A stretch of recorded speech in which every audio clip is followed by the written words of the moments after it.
Despite weekend threats from the ANC that it too could retaliate against the budgets of DA ministers, EWN understands the NWC has decided against this move, with some insiders saying the budget was bigger than just the DA and shouldn't be used for political squabbles.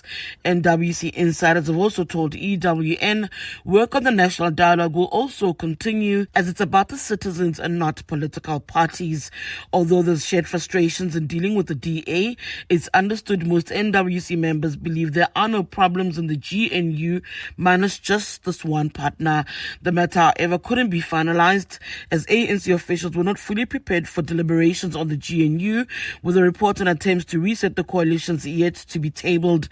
EWN understands another NWC focusing on the GNU will take place before the National Executive Committee meets later this month. CD Madia, Eyewitness News. The Judicial Conduct Tribunal has heard that Eastern Cape High Court Secretary Andiswa Mengo tried to shift the conversation each time the division's Judge President Selbin Benenge allegedly included sexual connotations in their conversations. This includes an interaction where Benenge asked Mengo if she was quick to melt. After some exchanges, the junior staffer told the Judge President that she was cooking. Gender activist Lisa Vetten, who has been testifying at the tribunal, says this was Mengo's attempt to move the conversation in a different direction. The tribunal is tasked with investigating sexual harassment allegations against the top judge. Vetten says the asymmetric power relationship between Mengo and Benenge forced the junior staffer to apply different mechanisms to reject him. Firstly, she's tried to shift the conversation away from melting and hugs and warmth into, this is what I'm doing right now, and it's cooking. I'm cooking right now. So she's tried to shift the conversation away from discussions about melting, warmth, hugs and the liking. And I am cooking right now. It's back to like, I am busy at work. I am now cooking. So she's telling him what she's doing, what she is busy with. A man convicted of defrauding a special needs school of more than 6 million rand will serve 12 years behind bars. Christopher Fisher appeared in the Pretoria Specialised Commercial Crimes Court yesterday, where he was convicted of 11 counts of fraud committed between 2018 and 2022. Fisher worked as a human resource manager at New Hope School, catering for pupils with specialised or special education needs. Tando Ngcobo reports. It was revealed in court that Christopher Fisher fraudulently made 11 payments into multiple bank accounts registered in his name. He was in charge of managing the payments of staff employed by the school governing body at the time. After his colleague noted irregularities in some documents, investigations revealed that he had been making payments to non-existent ghost employees. The school also suffered a tax liability exceeding 500,000 rands due to his criminal act. NPA spokesperson Lumka Mahanjan. The National Prosecuting Authority welcomes the outcome of this case as a clear statement that those who exploit public institutions will be held accountable. His 12-year sentence will be considered for parole in 5 to 6 years. Tando Ngcobo, Eyewitness News. And in the US, the jury in the sex trafficking trial of Sean Diddy Combs has ended its first day of deliberations without reaching a decision on whether the rap mogul used his wealth and influence to force women into drug-fueled sexual performances with escorts. The New York jury will reconvene later today. Jurors are tasked with weighing evidence presented over the trial's past 7 weeks, ranging from testimony about sex sessions to stacks of phone and financial records. 55-year-old Combs faces life in prison if convicted on 5 federal charges that include racketeering, sex trafficking, and transportation of purposes of prostitution. The producer and entrepreneur, once one of the most powerful people in the music industry, has denied all the charges.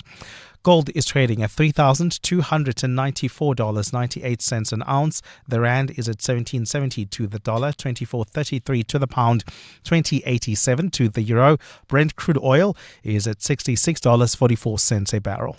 And in the traffic, we've got delays in Tembisa on the R21 North. This is between the R25 and Olifantsfontein Road. That's due to roadworks taking place along this route while traveling in Germiston. An accident reported on the N3 South. It happened just before the Geldenes interchange, and it is slowing down traffic as you come out of the Kilulis interchange. A fine day in store for Gauteng. The temperatures will peak at highs between 18 and 19 degrees. The top story in EWN this hour. The ANC's National Working Committee has resolved not to engage in a tit-for-tat with the DA over the budgets of different departments. EWN, in touch, in tune, and independent. For the latest, visit ewn.co.za or download the EWN app. Some walks are just for exercise, others for leisure. But the 702 Walk the Talk is for something far greater. Enter now on primemediaplus.com. You're with Clement Manyathela On 702. Let's Walk the Talk, streaming on the Prime Media Plus app, DSTV channel 856. 92.7 and 106 FM.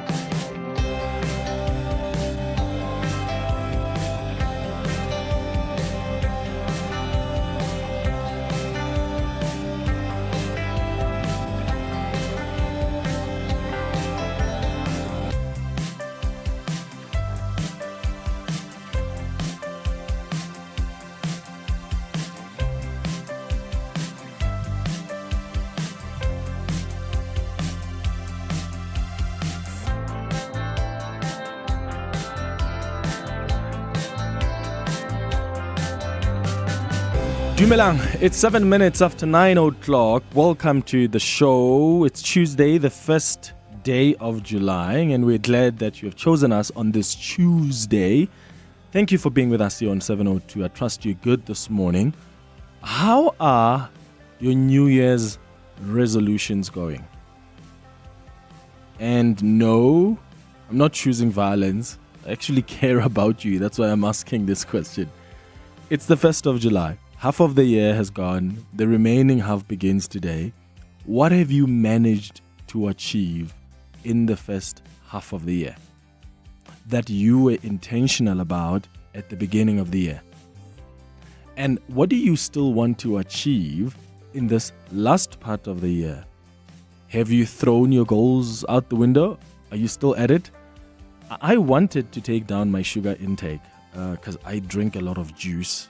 I eat a lot of ice cream, a lot of malva pudding, all the sweet things you can think about.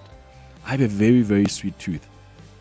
And I started well at the beginning of the year. I think for a month or 3 weeks to a month, I was able to stay away from sugary drinks during the week. So I would only have juice or sugary stuff during the weekend.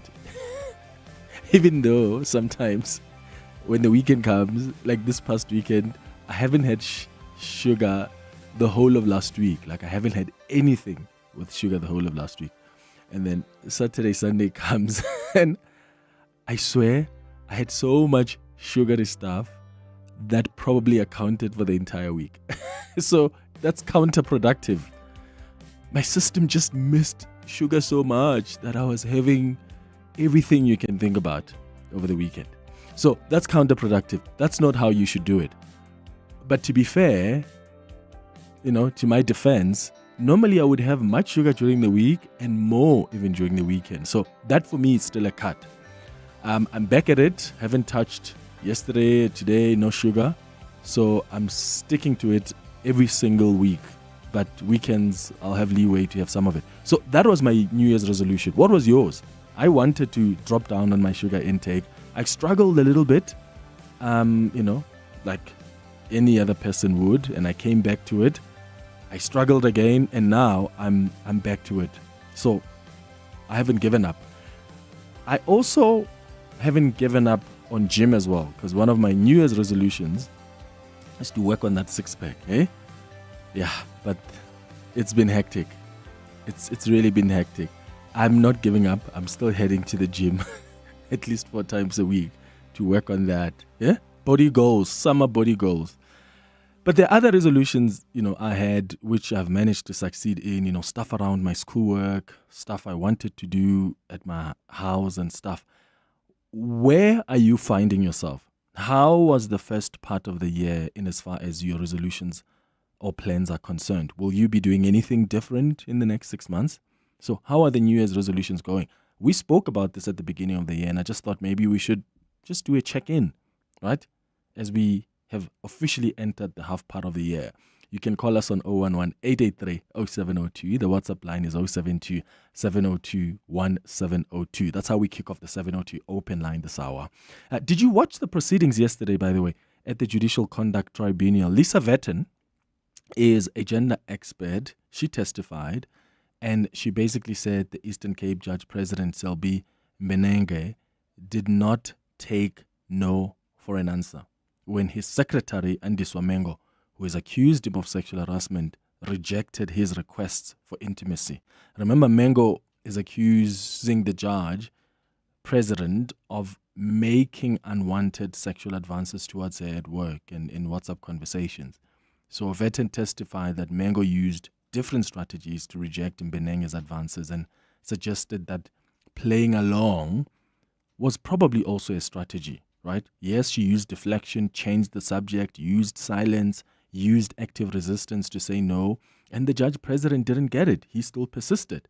And at some point, she was playing along, seemingly leading him on, and that may also have been a strategy.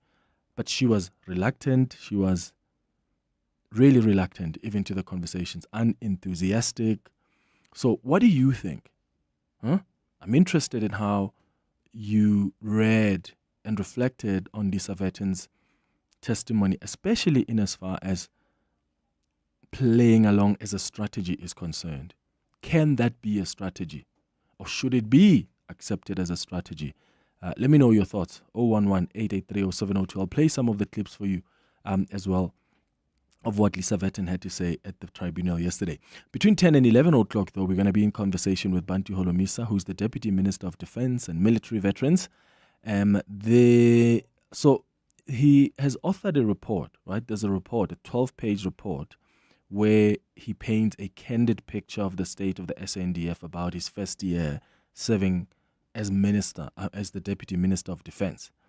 And he has described the task of restoring the SANDF's integrity and effectiveness as a protracted process and pointed to some critical legacy issues, including the lasting impact of state capture, chronic underfunding, and outdated logistics system.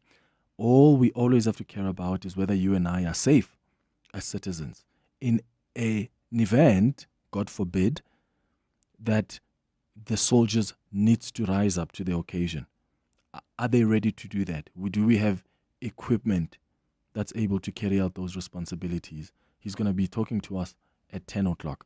And then at 11 o'clock, we do our World of Work feature. Today, we're discussing how to maximize the benefits of LinkedIn as a professional. This is one of the largest social networks. I think their membership is probably sitting just over 930 million users worldwide. So it makes it an essential platform for professionals. And no, guys, it's not a dating app, because I've heard some people complain that LinkedIn sometimes tends to be that. This is a very important platform for professionals. So we're going to tell you about how you can maximize the benefits of being on LinkedIn as a professional. At 11:30, we're going to do our wealth and wellness feature. Today, I want us to talk about antidepressants. What should you know about antidepressants? There was data a couple of years ago that revealed that over 1 million South Africans were on antidepressants. But before taking them, it's crucial to be aware of the potential side effects, the time that it takes for them to work, and the importance of consistent medication use and communication with your doctor. So we'll bring in someone who will help us understand more about what we need to know about antidepressants at 11:30 on our health and wellness feature. That's the show coming up over the next 3 hours. Clement Manyathela, streaming on the Prime Media Plus app. DSTV channel 856, 92.7 and 106 FM. Hey Clement, 2025, the first half has been all about survival mode. Like, I don't know what's with this year, but you have resolutions, not really have resolutions. Like, and I just entered this year without resolutions, but obviously I had plans and wishes, but it feels like you're taking 2 steps forward and 267 backwards. It's just, no, man, we're just trying to survive and hoping that the second half of this year, it's not about being on autopilot, but actually living life. That's the main thing. Listen, I wish you all the best in the second half. You are still here, so you still have a chance.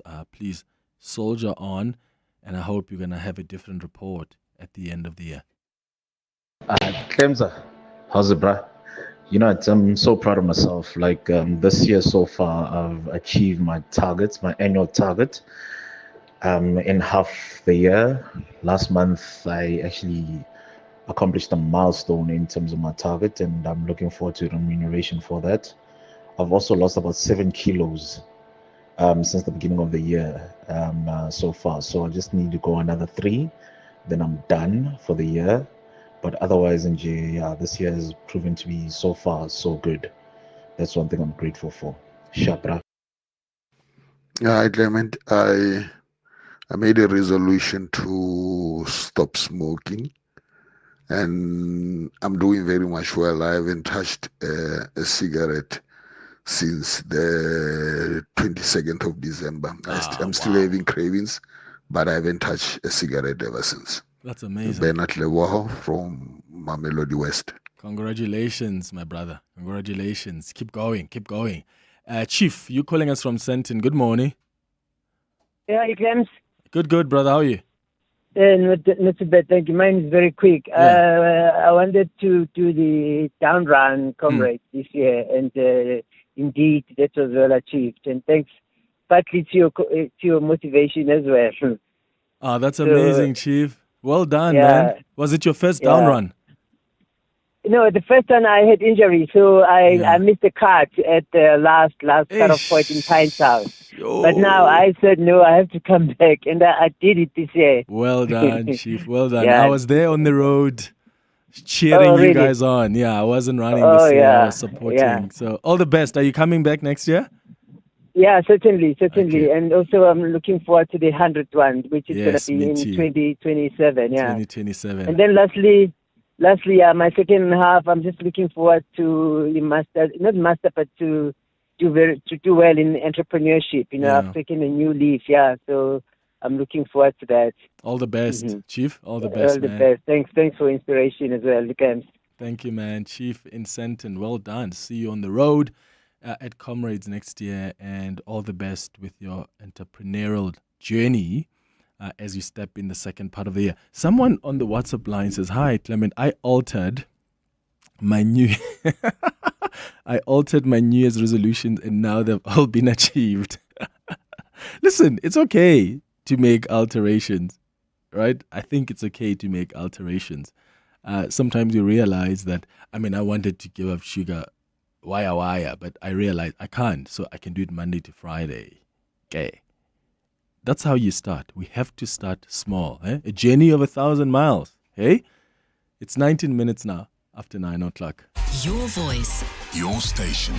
Your open line. Walk the talk with Clement Manyathela on 702. Okay, so I've got a WhatsApp message here from Mahlodi who says, "Hi, Clement. That expert at the Mbenenge inquiry is biased. She was cherry-picking conversations. Lisa Vetten has already taken Mango's side. We need to look at the whole context. What about all the text messages Miss Mango has sent to the JP? This expert was supposed to be neutral, but clearly she chose one side." So if you've been following this inquiry, this Mbenenge inquiry, or if you haven't been following it, you've got a judge president in the Eastern Cape who was making advances towards his secretary, the secretary of the court. Her name is Andiswa. And what's happened is that Andiswa now has laid sexual harassment charges against him, right? That's why the Judicial Conduct Tribunal is now holding this inquiry, because he used to ask her for half-naked pictures, used to talk to her about oral sex. It was quite hectic for a boss to talk to a junior like that, completely off bounds, completely unjustifiable, especially because there are instances where Andiswa has indicated that, no, I won't be able to do that. No, we can never be able to melt when we're together and have sexual intercourse. She's always indicated no to the advances, some of the advances that were made by the judge president. But there are also instances where she's seemingly, on the WhatsApp messages, is sort of playing along, right? At some point mentions the issue of money. Like, is she asking money from the judge president in exchange for what? So there's confusion around whether this was consensual or not. And of course, the judge president says, this woman is an adult. She knows this was consensual, the conversation that we had. Now, the latest is that Lisa Vetten, who is a gender expert, testified. Here is some of what she said during her testimony yesterday after having assessed the WhatsApp messages between Judge Mbenenge and Andiso. Saying no to somebody who is your senior is difficult. Firstly, it is an inversion of the relationship as to who says, who directs or instructs, and who follows instructions. So for a junior person to tell a senior person, it can be a very difficult thing to do precisely because there is that inversion. The other thing is, what are the consequences of me saying no to somebody who holds a higher position in the hierarchy than I do? If I say no, I am their junior, will they take me seriously? And what are the consequences? Can this person victimize me? Can they make my work uncomfortable? Can they ask me to go and start doing work that I don't want to do? Can they start taking away workplace opportunities from me? Can they start speaking to me in a way that is extremely uncomfortable and makes my work miserable? So this is where it starts to get uncomfortable because you now have not just the operation of the informal social relationship of gender, but you now have a structured relationship upheld by law that sets out, this is how you will relate to each other, this is a workplace, this is who says this, and who does this, and who does that. So that is why it becomes very difficult. So that's what she said. And of course, when you've got your boss making sexual advances towards you, you're so junior, of course, some of the things you're thinking of are, am I going to lose a job if I expressly state that I am not interested, you are making me uncomfortable, stop it right there. Those are some of the considerations women have to make in the workplace when they're getting sexual advances from people who are more senior than them. That is why Lisa Vetten suggests, at least from what I picked up in her testimony yesterday, that when she seemingly was playing along, was also asking for money, playing along, and in some of the messages, even though in some of the messages she did say no, or it's impossible for us to have sex, things like that. But there are instances where she seemed to be playing along, and Lisa Vetten suggests that that may have been a strategy as well. And in fact, later on in the inquiry, she spoke about, for instance, when someone is being raped and they start appealing to the rapist that, oh, please put on a condom. That is not consent, because you're going to be raped anyway. Lisa Vetten made the example that when you're just about to be raped and you're appealing, you're pleading with the rapist, please do this, rather put on a condom, doesn't mean you are consenting. It's a strategy that you are using maybe to protect yourself. So do you believe that in the case of Andiswa and Judge Mbenenge, how do you read then this as a strategy? Do you believe it was a strategy that she was using? And what do we say is a teachable moment here? So for women who find themselves, even men, by the way, but mostly women, of course, but the people who find themselves in a situation like this, what should they do? And maybe you've been there yourself. Do you expressly state that, no, you are my boss, please stop making sexual advances towards me? And honestly speaking, what are the chances that your relationship with that boss, with that manager, is going to blossom and everybody's going to forget what happened? And the other question I want to ask you is, where do we draw the line of accountability? Because, of course, when you are seemingly playing along to advances being made by your senior, that also becomes counterproductive at some point, because then the person who's your boss then continues to harass you because you are seemingly playing along. You've not stated clearly that I don't like what you're doing, you're making me uncomfortable. But then there's no perfect victim, right? Victims sometimes do things that are counterproductive because you're caught in this moment where you're making so many considerations about your future employment in that company, at that institution. If I say no, if I appear to be aggressive towards my boss, what is he or what is she going to do? Am I still going to have a job? But then where do we also draw that line of accountability there? Yes, we need to take into context the balance of power between Mengo, who is in a junior position, and Benenge, who is the head of courts in the province. Because as a subordinate, you would struggle to express yourself when dealing with a superior like that, especially in a context like this. But does that then mean that the accountability is thrown out on the part of the secretary? How do you read it? I'd like your thoughts on this on 011-883-0702. You can send your WhatsApps as well on 072-702-1702. Your voice. Your station.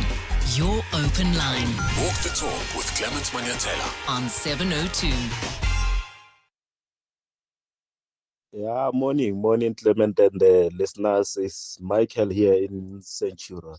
Yeah, my resolution for this year to reduce partying. Hey, I was partying a lot. Now I wanted to reduce alcohol and then have an emergency fund of 15,000. Yeah, yes, I managed it. Yes, I managed. Thank you. Bye. Ah, that's amazing. So you've saved 15,000 rand since the beginning of the year from reducing your alcohol intake. Yo, Muswana Obotsela, how much were you drinking? 15,000 rand. And I know for some people this is nothing, right? There are people who come in and they'll blow like 20 grand on a night.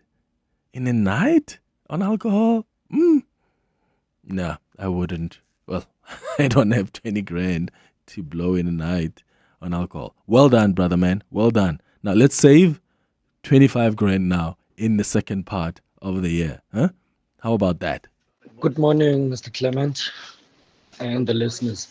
Mr. Clement, the topic that you are currently discussing right now, I so very much, I'm hurt. I'm still hurt because my girlfriend once went through such while she was with me, like while we were together. And yeah. So yeah, Clement, it's very touching, this topic of yours. Whether there's no consent, that is not a consent. The girl was trying to protect herself, but now the guy, obviously, now the guy is gonna be more even comfortable by just doing that by force. I'm not saying that she did right by doing that. Well, she did do right just to protect herself, but now she's giving that perpetrator, it's like it's almost a consent, Clement. It's so complex. I understand why it's so confusing, because I do think Judge Mbenenge was completely wrong here. I do think that he was completely out of the way. And I hope there are going to be severe consequences for him, because that's a message we also need to send out to people who are in positions of power, that you must never abuse your power like that. You mustn't abuse your power like that. So this was a disgrace. The man was wrong. He wasn't able to control himself and his feelings, and for that there must be consequences. But I also want us to, what are the lessons for all of us here? Because I want to be able to talk to my younger sister about how she must respond when a senior manager or a boss makes sexual advances towards her. Like, do you play along so you can protect yourself? Do you state categorically that I do not like what you're doing, you're making me uncomfortable. But let's also understand the complexities of taking a position like that. You've got 3 kids. You're probably a single mom. Maybe you're a single dad. You're taking care of 3 other families. You are thinking about, there's no way I'm going to be able to lose this job because so many people are going to suffer. What do I do? So please don't miss the complex nuances of this entire scenario. But there must also be lines of accountability, because you also don't want to open the window to women who are going to come and be in consensual conversations with other men, or men who are going to be in consensual conversations with other women. And then there comes a time when something happens and they want to claim that, oh, Vele, this person was harassing me. When I played along there, it is because I was trying to protect myself. We also don't want to open that door. So what do we do? What do you think are the lessons here for all of us? Give me a call or send me a WhatsApp voice note, please. It's 9:32. Siso has the latest in Eyewitness News headlines. Good morning. Thanks, Clements. Good morning. The DA plans to up the ante against Higher Education Minister Nobuhle Nkabane today by laying a criminal complaint against her. The party's federal chairperson, Helen Ziller, is leading a parliamentary delegation to the Cape Town Police Station this morning to press charges against Nkabane for lying to Parliament. Nkabane came under fire in May for the disdain shown towards a portfolio committee over the appointment of boards for sector education and training authorities.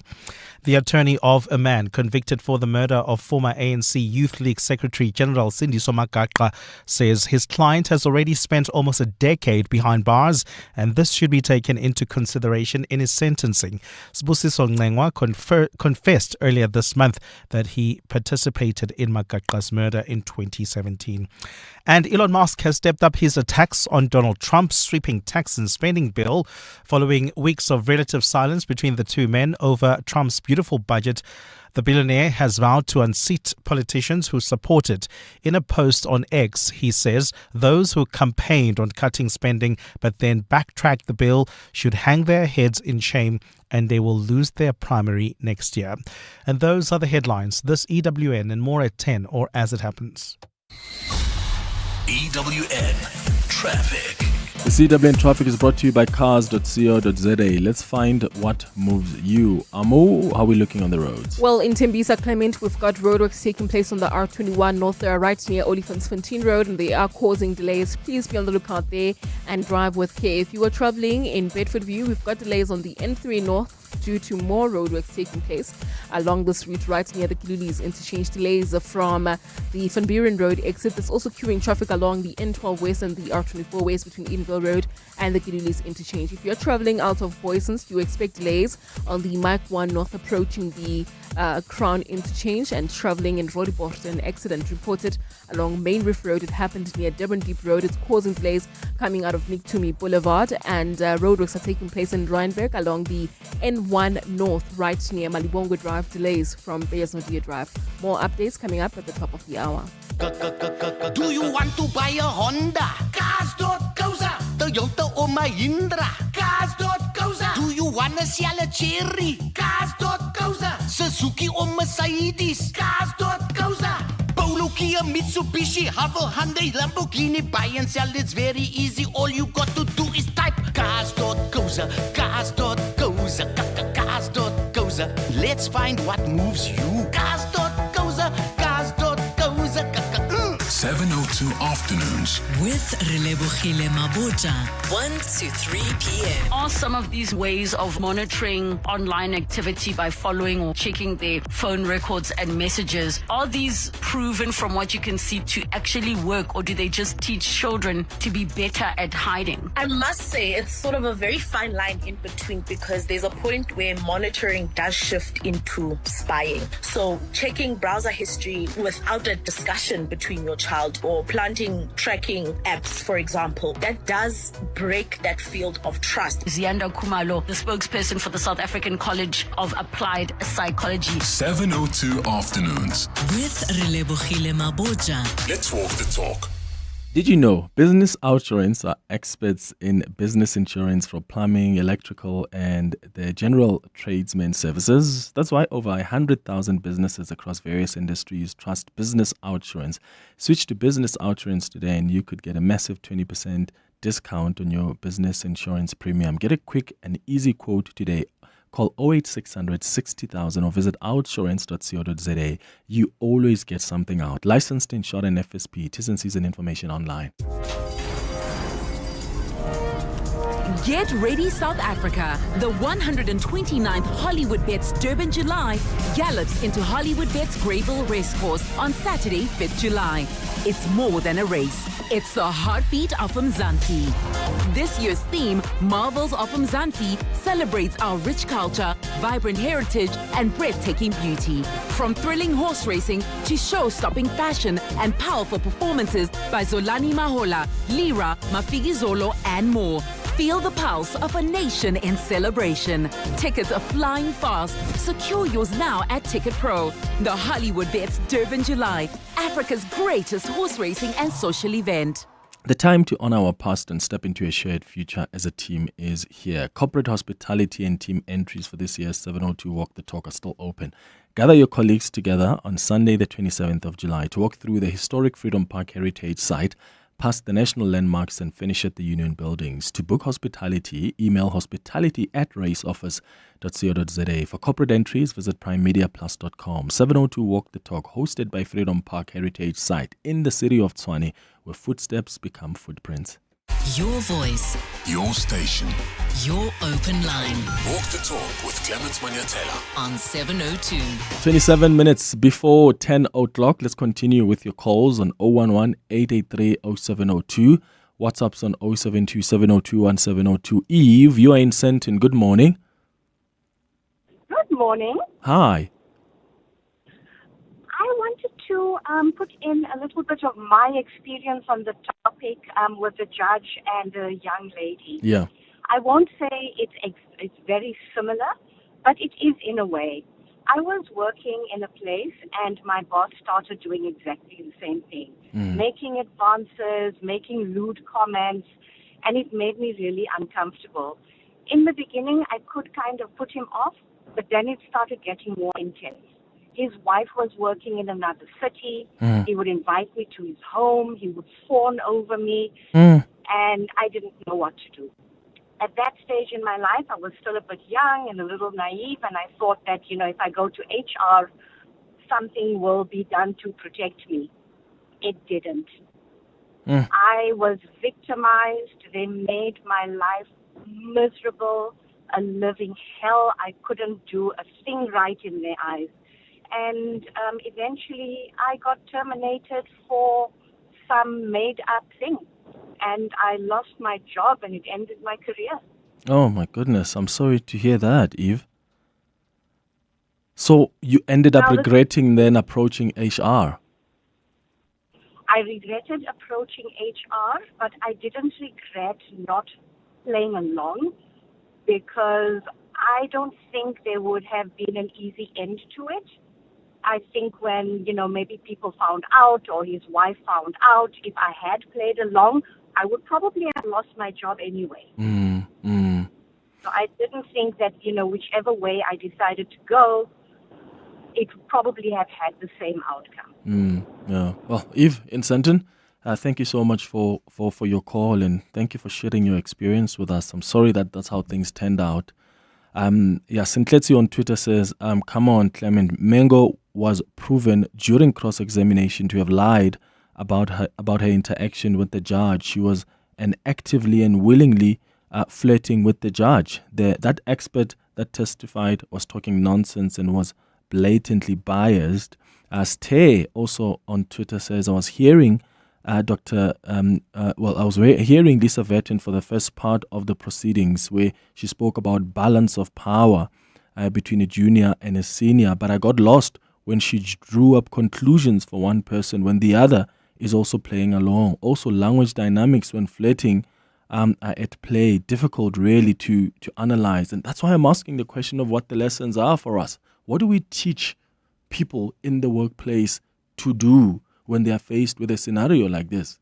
because I'm not comfortable with the idea that we must always be willing to understand that someone flirted back because they were trying to protect themselves, even though that may be a strategy that is used by some people, because I think it opens the door too wide. It opens the door too wide for people who may willingly flirt with their bosses. And when things don't go their way, and then they go say, oh, this person sexually harassed me. And when we look at the messages, they're going to claim, well, I was protecting myself. I was scared of losing my job. We can't open the door too wide to that, even though there are instances that can be genuine where people have done that to protect themselves. So what do we do? In the case of Eve, who calls us from Senton, who went and reported this to HR, what happened to her? That is not going to incentivize and encourage people to speak out when they are in those circumstances. In fact, listen to what Advocate Sikhakhane said as he was responding to what Lisa Vetten has said, trying to suggest to her that you have been a bias expert here. A tribunal cannot and should never trust an expert who supports a particular version or is sympathetic towards a particular version in that litigation. Lisa Vetten, you are an intellectual and I respect you. If we find in litigation that the expert cherry picks what suits them, what is sort of consistent with what they want, cannot be trusted. That's what Advocate Sikhakhane, who represents the judge president, said. Taboho on the WhatsApp line says, Clement, I don't buy this playing along strategy. The lady was consensual in the start. Only when she started having regrets about this interaction, she started framing it as harassment. I'm not sure I'm completely convinced by that argument, because I think I've read you guys the text when the story broke. The woman was clear. I mean, in some instances, she was clear to say it's impossible for us to have sex, or no to the advances when the judge president is asking for oral sex, or it's asking for you to send me naked pictures of yourself. So there are instances where she was very clear, but there are instances where she's flirting back to the judge president. So I don't think entirely throughout their conversation, she was always just playing along. I think and which is why Lisa Vetten is suggesting, well, this person has tried all different manners to refuse the advances. He tried deflection. She changed the subject. She used silence, used active resistance to say no. And when the judge president was not getting it, she then started really seemingly playing along. The suggestion is maybe she was using that as a strategy. Mr. A, you are in Ferrenacheng. Good morning. Hi, Clement, how are you? I'm all right, man. Go ahead. I'm all right. Clement, you know what? When it comes to sexual harassment, it doesn't matter whether you are a man or a woman. I'll just use myself as a reference. I used to work for one of the well-known restaurants in South Africa, where I was a waiter, and there was a manager who was a lady. And she would do the sexual harassment.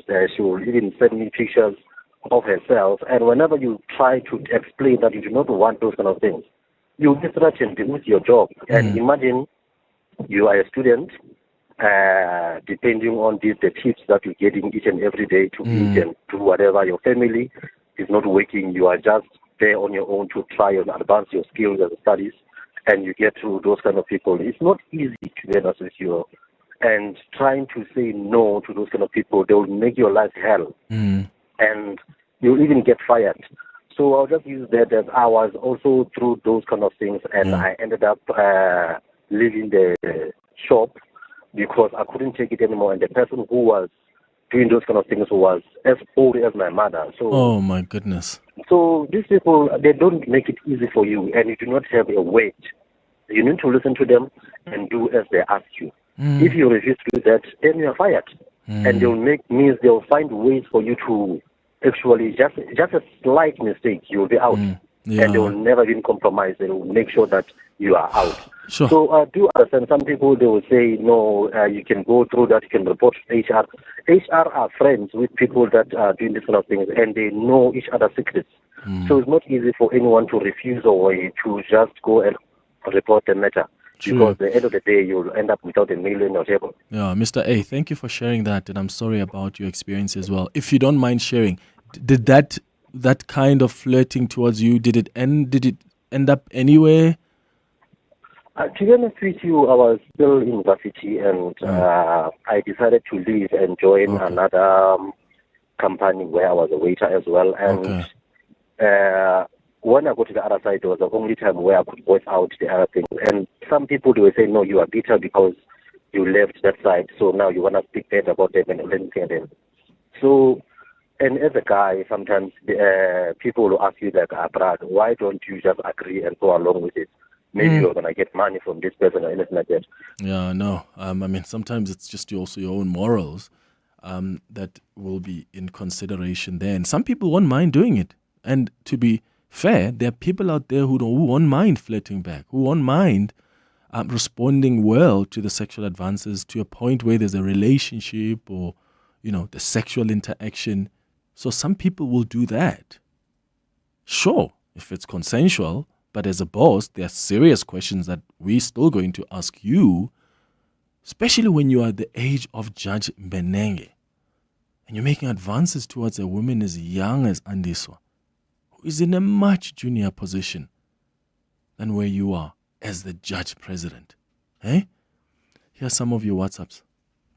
Morning, Clement and team. Sarah from How to Be a Sport. The word is no. It's a full sentence, and women must learn under any circumstance to say no. Whether he's the big boss or what, whether you're going to lose your job, the answer is no. You'll get a job somewhere else, if you lose your job for saying no. It's very simple to me, and it works. And I didn't have to lose my job either. Okay, have a good day. Bye. Morning, Clement. Zach Koza here from Pretoria. Clement, I have two daughters, and one of the things they say is that whenever they are in the streets, they'll meet guys, and they've come up with a strategy where they give them the number, the right number, and then they would block the guy they're after. And I asked, what's the point? And they say it's out of fear that when you don't give the number, it could come at physical harm or at least, being held insults by these guys, So people find different ways to cope with the abuse of power that is out there. Obviously, looking at how males kill females in this country, you can understand the fear that any female goes through whenever dealing with males. And I think when it comes to the work environment, we live in a country where jobs are very scarce, and someone as powerful as the judge can not only shut your doors in that particular environment, but maybe in other environments where you may look for work as well. So it was a very, I wish the judge had not put the woman in that situation. Yeah. And I don't know how we can avert it because it differs from scenario to scenario, but we just need to be proper people, Clement. Let's make people's life easy. Oh, I agree. Sister, you're calling us from Parktown. Good morning. Morning, Clement. Sure. Clement, it's not as easy as the ABC. The first thing you say to a man that makes advances, you say no, right? And if he didn't hear the first no, then you must know your life is in hell because he's going to continue and continue. You could block the number, especially for this woman. She worked with this judge at some point. He's going to continue and continue and continue. We just not wanting to realize that we live in a world where men are given so much power. Man takes power from women, well, just like that, young or old. Men will do it. I mean, you see me, I'm always speaking up. I stand up. I know what's right. I know what's wrong. I went through that because I needed work done. This man went on and on and on, making sexual advances and all of it. At the end of the day, my goal was, do I need to get this work done? I'm going to get the work done. I know after the work is done, I never have to engage with this man again. I'm telling you, if I had to work with that man every day of my life, I would just play along because at the end of the day, that's the thing. If I don't play along, I'm going to be victimized. I'm going to be bullied. You sometimes find women saying, oh, but he's not harmless. He's just, he likes you. Or you find people looking at you thinking, but what's wrong with him saying that? They don't get it. Once a person doesn't hear the first no, then that person will do anything in your power. I am not saying this woman didn't, because I'm not in his shoes, but I can tell you for free, for somebody that is outspoken, I've been through that, where I said at the end of the day, let me just deal with this man once we are done. And this is the man who is powerful, he's supposed to protect the country. I said, let me get the work done. Once I'm done with this man, I never have to speak to him again. And I blocked him. You know what I mean? And that's the thing. That's the reality of women out here. So when we say, when people must say no, it's not just as simple as N-O, where a man will hear it. Men and power, they just don't get it. That sometimes that power they dangle in front of women is so abusive. It's so draining. Yeah, I can't even explain myself, honestly, when it comes to that. No, I hear you, sister, in Parktown. Thank you for your thoughts. Jerry, you are in Omonde. What are your thoughts? Yeah, some of the things that was just said by the previous caller was the things I was going to say, that, it's easy for anybody to say no, but it's not that, in this case, it's not that simple no. Remember, the gentleman here is a judge, and judge by their nature, they are strategists. And I think the judge has, to a certain point, he uses a strategy. I think he must have studied the lady's behavior, maybe strengths and weaknesses, and just take advantage of the situation. And it is very true that it is not just a simple no here, especially when you are in that position. True. Yeah. Even the judge at some point, Jerry, the judge says to her, delete the messages. Why? It's at that point where the judge has himself realized, I'm doing something wrong here. Yeah, exactly. Sure. Yeah, Jerry. Very disappointing, but it is what it is. Yeah. Jerry in Omonde, thank you. Terrison in Midrand, hi. Hi, Clement. Sure. My brother, I hear a lot of times people are talking about the lady being playing along or such things like that. But that's not the point. The problem starts with, does in any work environment, was the judge president allowed to even make that such a move to the lady? Whether even were on the same level, maybe if in a case maybe we are having to judge president, he's not even allowed to do that. So that's where the problem is. Whether she is responding so high or so allowing the president to continue is not right. So we're attacking or analyzing the respondent, but the point is the judge president was wrong initially. And the buck stops whether with the the lady boss. was a junior. Yes. Yes. Absolutely. And now what makes it worse is that he's the boss. Terrison in Midrand, thank you for your thoughts. 7 minutes before 10. 702 delivers on the matters that matter to you. Hi, 702 listeners. My name is Paco from Kalinan. The one thing that I love about 702 is Bongani Bingwa. Thank you for sharing your thoughts. so we can deliver more on what matters to you. 702 listens. Let's walk the talk.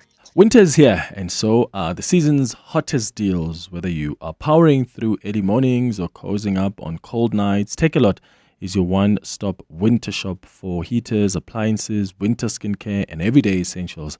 Shop smart, stay warm, and make winter your season with Takealot. To walk the talk is to turn words into meaningful actions. And it's what we at 702 are committed to doing every day.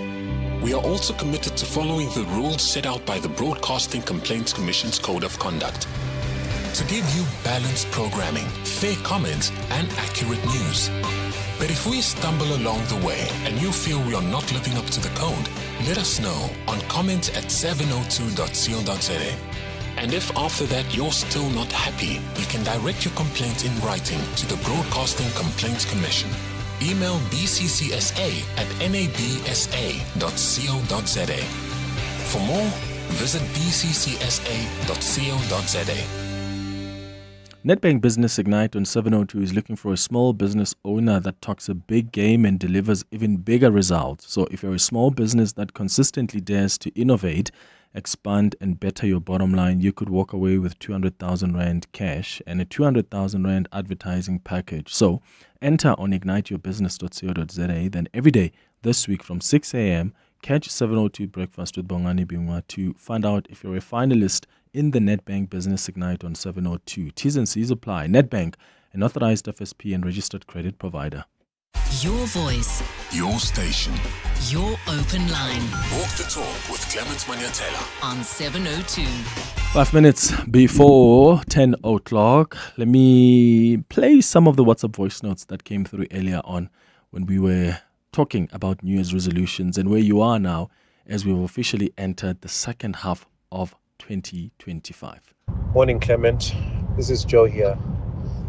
Funny enough, I have stopped setting New Year's resolutions for myself. I think it's been about 2 years now. I feel like I put myself under pressure, or I get more depressed when I set a resolution and then it does not get achieved. So now I just live life as it comes. And the only resolution I set for myself every year is to remain alive. Yep, that's me. Great show and have a nice day. Thanks. Hey, good morning. Morning, Clement. Olani here from the Val. Hey, I know. We're back at it again. A resolution. My New Year's resolutions, I wanted to plan my day smarter, Clement. And I started very well. Had my diary to do things, prioritize them, agency not important. I think it went for about Jan and the first 2 weeks of Feb. And then, I think I lost it a bit. Now I do it maybe 2-3 times a week. And, going to the second half of the year, I really want to continue doing it. It really worked on the days that I planned better. I think I had better days. On the days that I didn't plan my day, I had those hectic days, disorganized days. But yeah, I'm not giving up on that. Also, gym, I did start very well, lost a bit, but I'm back at it again. So yeah, thanks, Clement. Hi, Clement. Hope you well. It's Andile here. My resolutions for the beginning of the year up until now, I'd like to start a new career on teaching online. Right now, I've got a certificate, so of being a teacher. So now I'm waiting for an international certificate to travel all over the world to teach English. Thank you. Clement, morning. Look, man, the first half of 2025 has been difficult and with challenges, but I think as people sometimes we take for granted for the good things that happens in our life, we may call it the small because it's a good things, and then one challenge becomes a great and intense problem. So for me, 2025 has been not very much, but okay. I've made some progress. I've made intensified moves of what I've planned. So I'm looking forward to the next second half of which starts today. And yeah, man, just be grateful of what you have and be grateful of the people around you. You shall succeed. Don't be hard on yourself. Good luck on your second half of 2025. Sfiso. Hi, Clems. Anonymous here. Yeah, I'm so proud of myself, man. I stopped smoking on the 6th of January. After having smoked for so many years, since 2007. So yeah, I'm proud. From Jan up until now, I haven't touched it since. So yeah, big up to myself. Thank you, guys. Well Good done. show. Well done to all of you. And also, let's encourage the others that have struggled to stay in line with their resolutions. You still have the next 6 months, right? We've officially entered the second part of the year. So keep pushing. I'm also pushing on my side about what I've not been able to achieve in the first 6 months. All the best. It's 10 o'clock. This is EWN. Good morning, I'm Sfiso Zulu. We start in the Western Cape, where the DA's federal chairperson, Helen Zille, is leading a parliamentary delegation at the Cape Town Police Station to press charges against the Higher Education Minister. Nombuhle Nkabane is under fire for the disdain shown towards the Portfolio Committee over the appointment of boards for sector education and training authorities.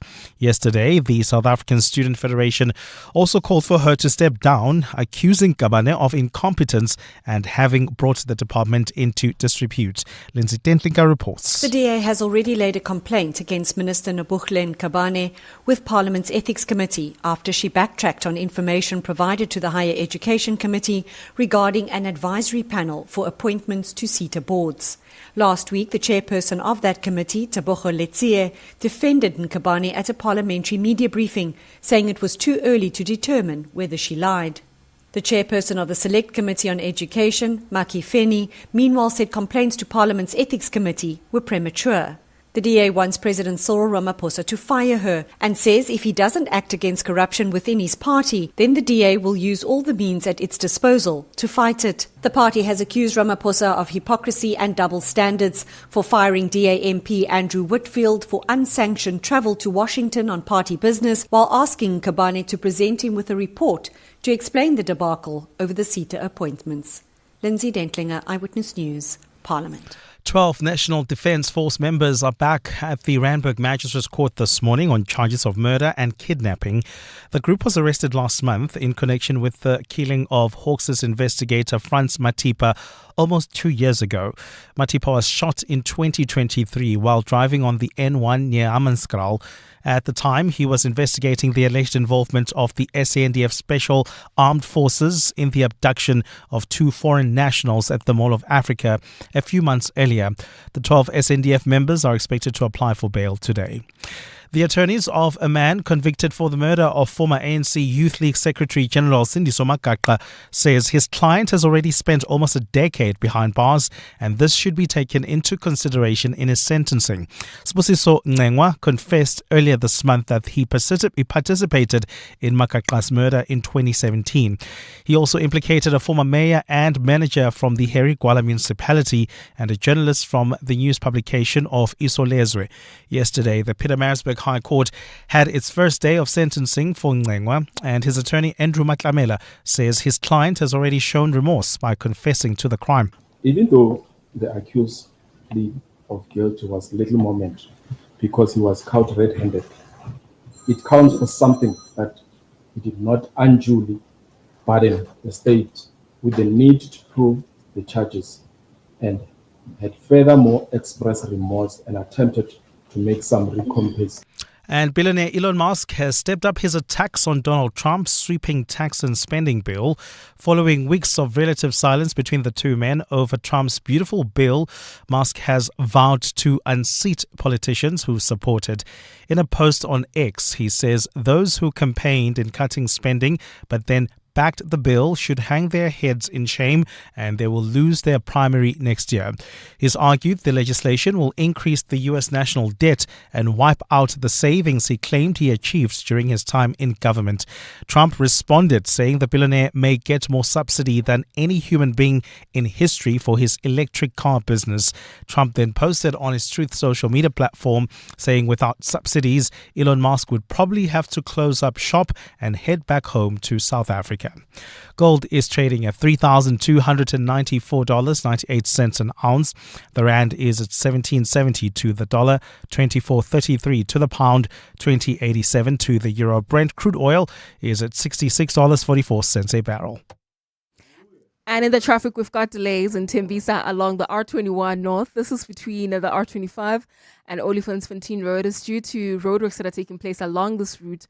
Please be on the lookout there. If you are traveling on the M1 North towards the Crown Interchange, an accident has been reported. It's right after Boyson's Road is causing delays. And there's also slow-moving traffic on the N1 North between Beyaznodia Drive and Malibongo Drive due to roadworks. A fine day in store for Gauteng. The temperatures will peak at highs between 18 and 19 degrees. The top story in EWN this hour. The DA's federal chairperson, Helen Zille, is leading a parliamentary delegation at the Cape Town Police Station to press criminal charges against the Higher Education Minister. EWN, in touch, in tune, and independent. For the latest, visit ewn.co.za or download the EWN app. What are the matters that matter to you? 702 Listens You're with Clement Manyathela. on 702. Let's walk the talk. Streaming on the Prime Media Plus app. DSTV channel 856. 92.7 and 106 FM.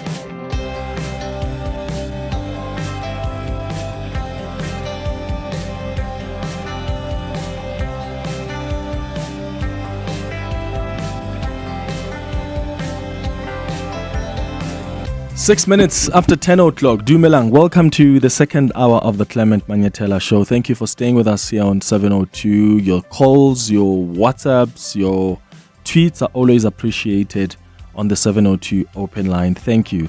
Remember, at 11 o'clock, we're going to do our World of Work feature, and today we'll be discussing how to maximize the benefits of LinkedIn as a professional. Do you use LinkedIn? How has it served you? There are ways that you can maximize this social network with a membership of over 930 million users worldwide. In fact, that makes it an essential platform for professionals. So how do you maximize the benefits of that platform? At 11:30, we're going to do our health and wellness feature, and today we'll be talking about what you should know about antidepressants.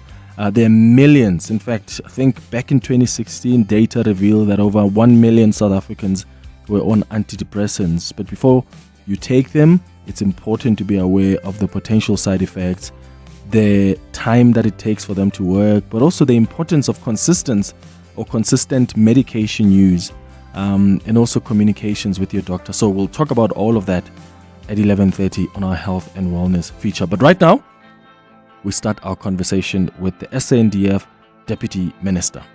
You're with Clement Manyathela. 702. Remember, you can watch this conversation on YouTube as well, so you can watch and listen at the same time. So just go to the 702 YouTube page, and you're able to watch this conversation. In fact, the entire show from the open line. So hello to all of you that have been watching on YouTube since the beginning of the show. So this morning I'm hosting the Deputy Minister of Defense and Military Veterans, Bantu Holomisa. He's in studio with us. Unjan. Aye. Looking forward to let debate and let discussions and questions. Yeah.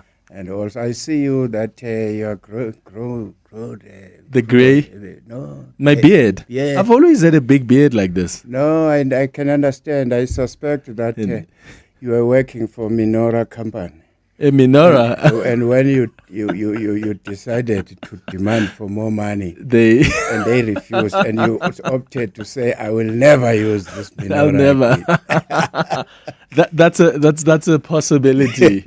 Thank you so much for coming through. I think one of the things I want us to begin is really about the SANDF, because we've had so many conversations about the capacity or lack of capacity that we have. I know there's a 12-page review that was honest about the picture of the SANDF.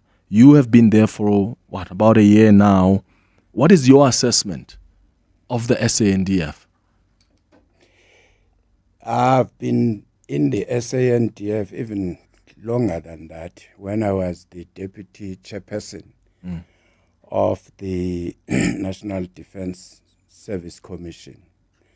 We were traveling around the country, visiting various units, and we told the government in writing. You'll recall that we published an interim report then, I think it was around 2012, 2013, after there was a march by disgruntled soldiers to union buildings about their conditions of service.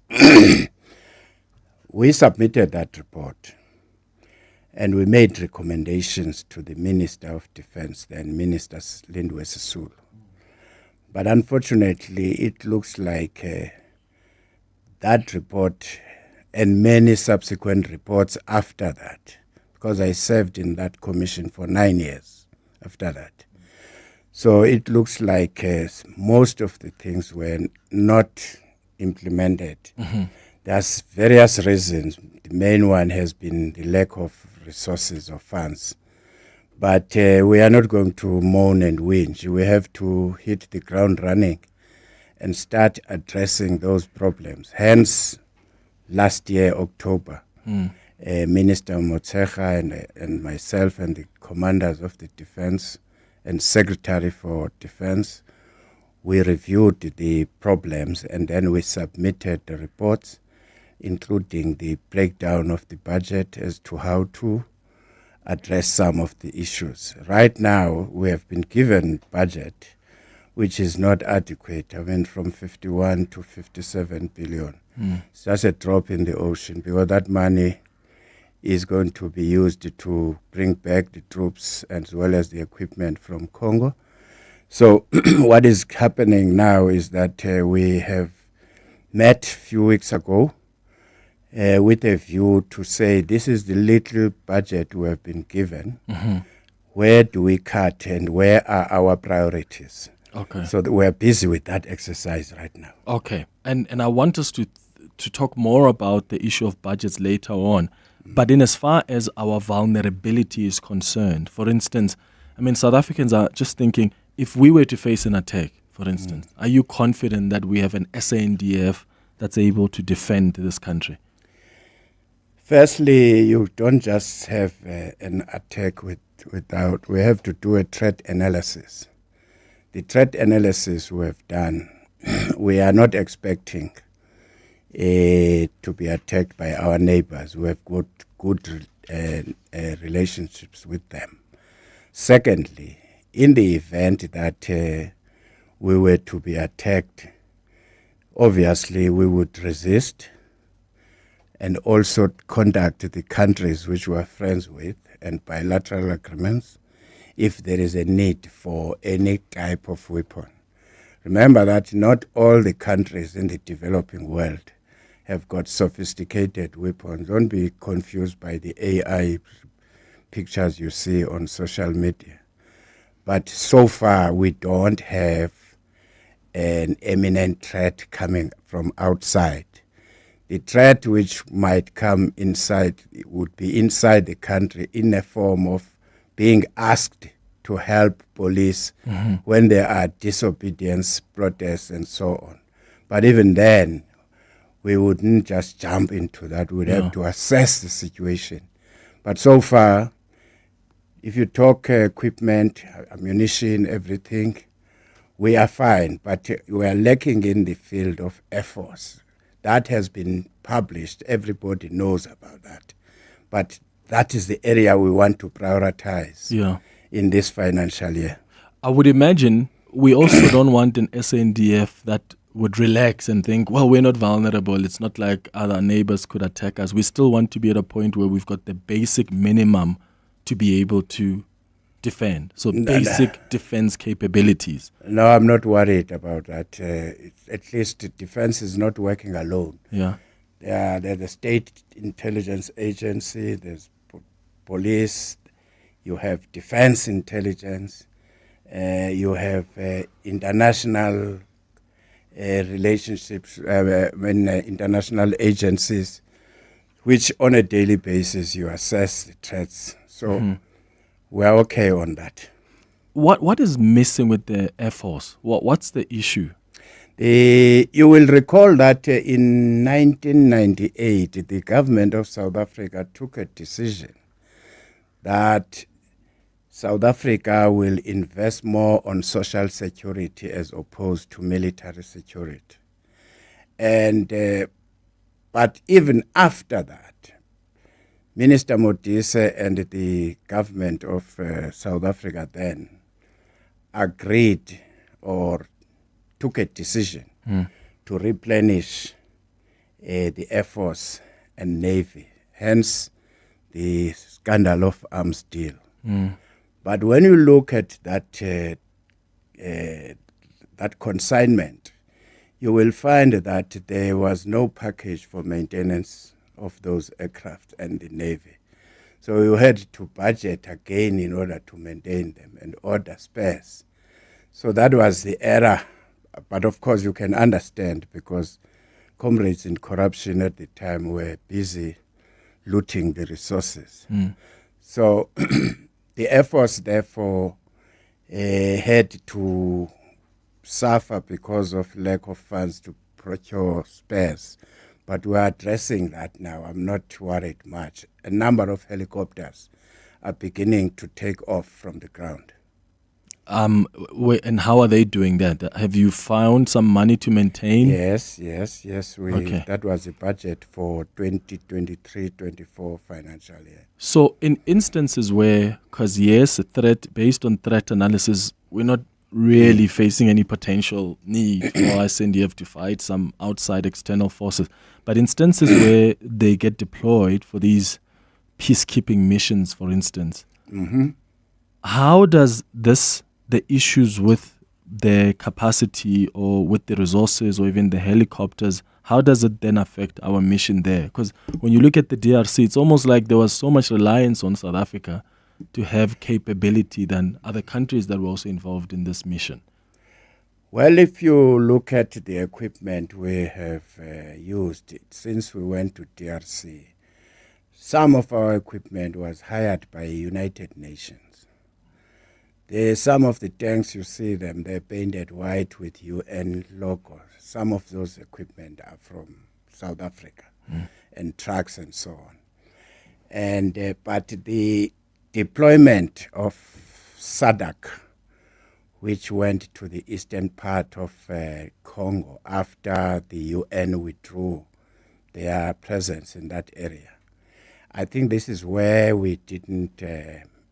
we underestimated the opponents in that we should have at least went there with a full backup to back our troops on the ground, especially that the mandate of the SADC was that we must go there and enforce discipline and enforce peace. So that means it was a semi-war of some kind. So I don't think the commanders at the time made a proper analysis and appreciation and present it to the president to say, Mr. President, notwithstanding your request or your instructions and the approval by Parliament, but we need so much in order to be ready to go there. In other words, they should have given the president a proper situation to say we are lacking on the Air Force. Our well-known helicopter machinery is handicapped and so on. But that's history now. So does that then explain why, and would you characterize our mission as having failed in the DRC? Because our soldiers, the first groups have begun to come back.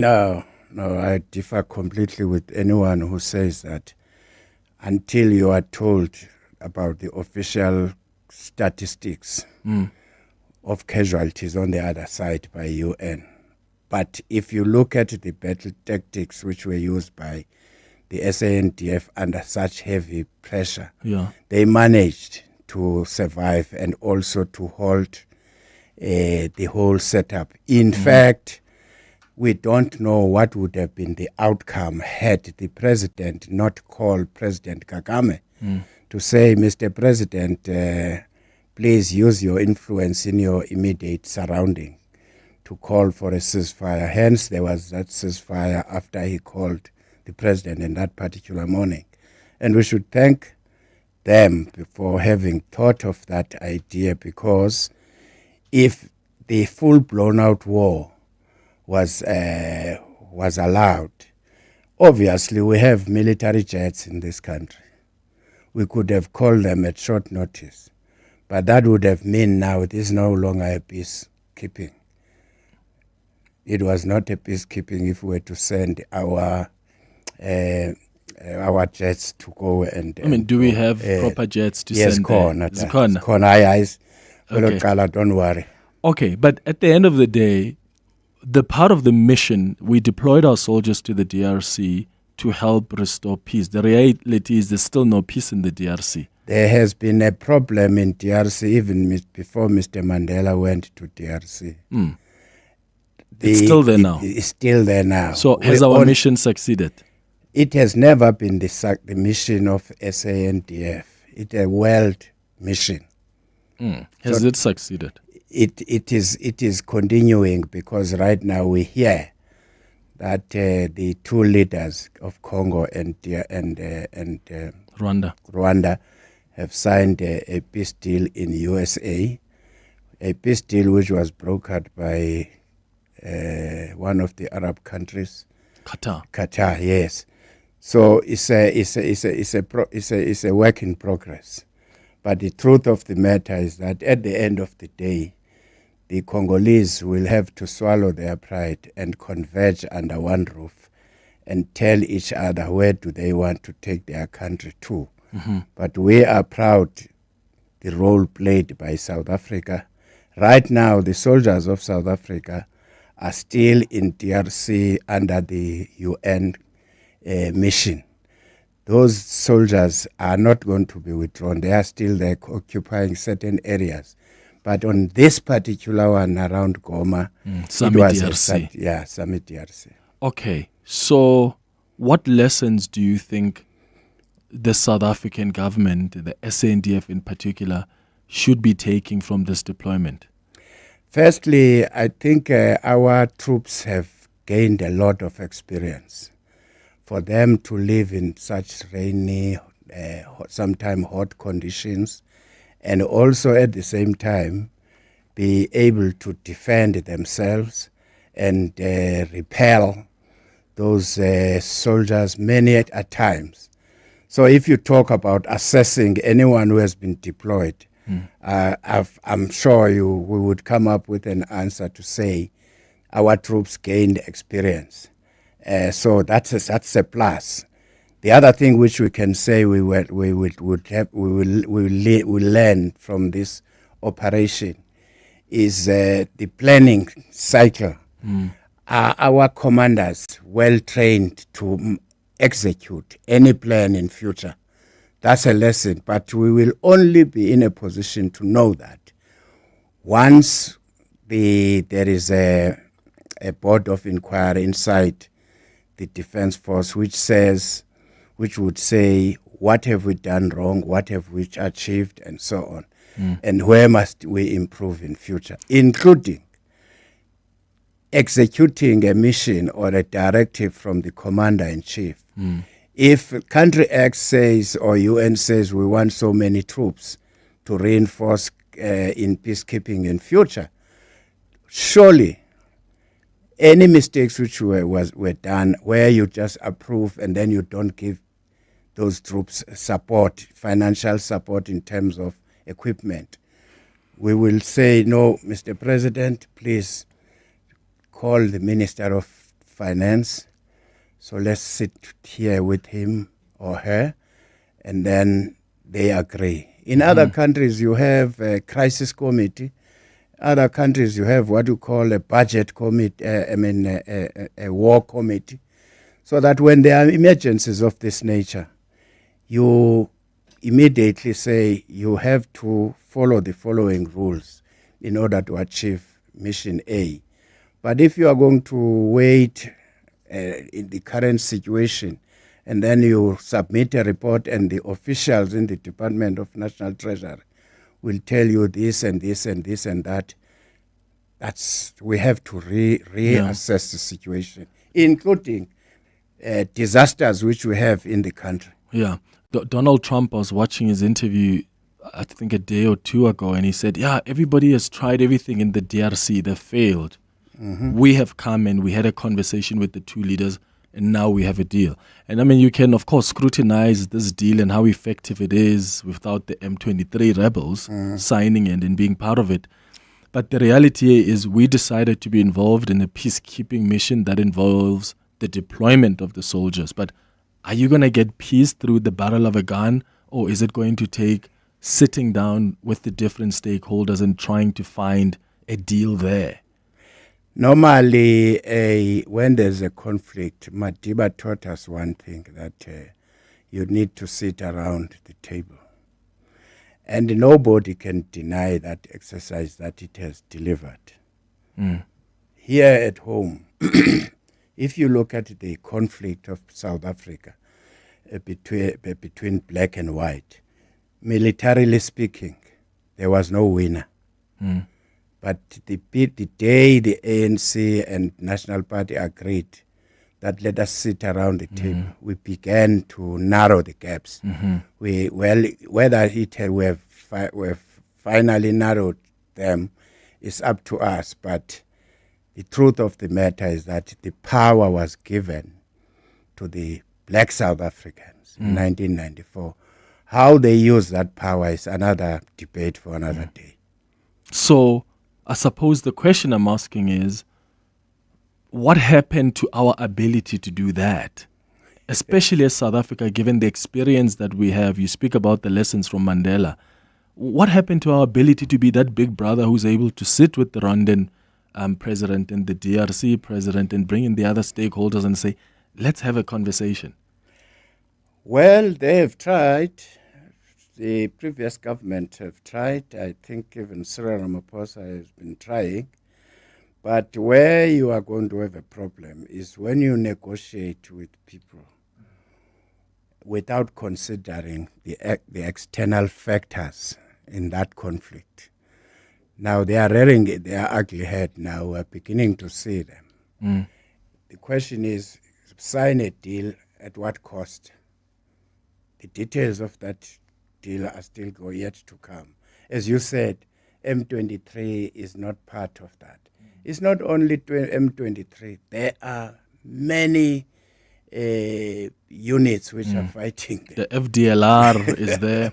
Can I put this to you, Deputy Minister, and let me know if you agree or disagree? I think part of the reason why we sort of have lost our credibility, especially with this fight in the DRC, is because we are seen to have taken a side. We went to fight with the DRC army against the M23. Who are the people that are needed on the table to end the war? So we are now, we can't send our soldiers in the DRC to fight with the DRC army against the M23 and then want to claim neutrality and say, hey guys, everybody come, let's sit and talk. That compromised our position. I don't think so. Firstly, we need to ask ourselves, who approached SADC after UN said they are withdrawing? The obvious question, the obvious answer is the government in power in the DRC.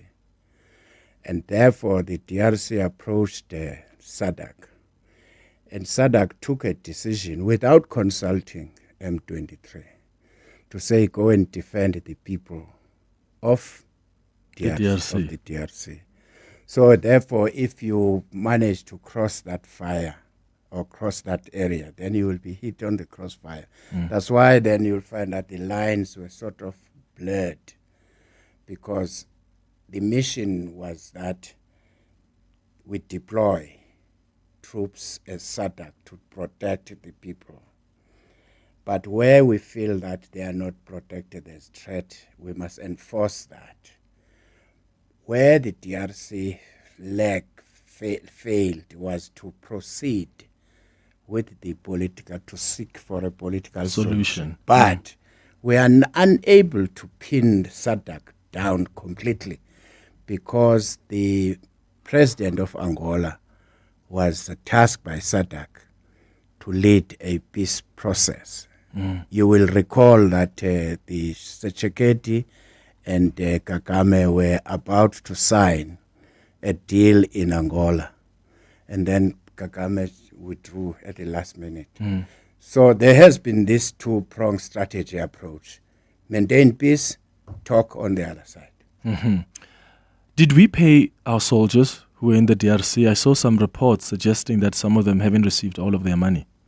Yes, they have been paid, but they are claiming that they were not paid fully. But the union, I think, and the leadership of the SANDF and the affected people are addressing that. That's an administrative issue. It should not cause a major problem, because a printout will show How much was supposed to be received by soldiers?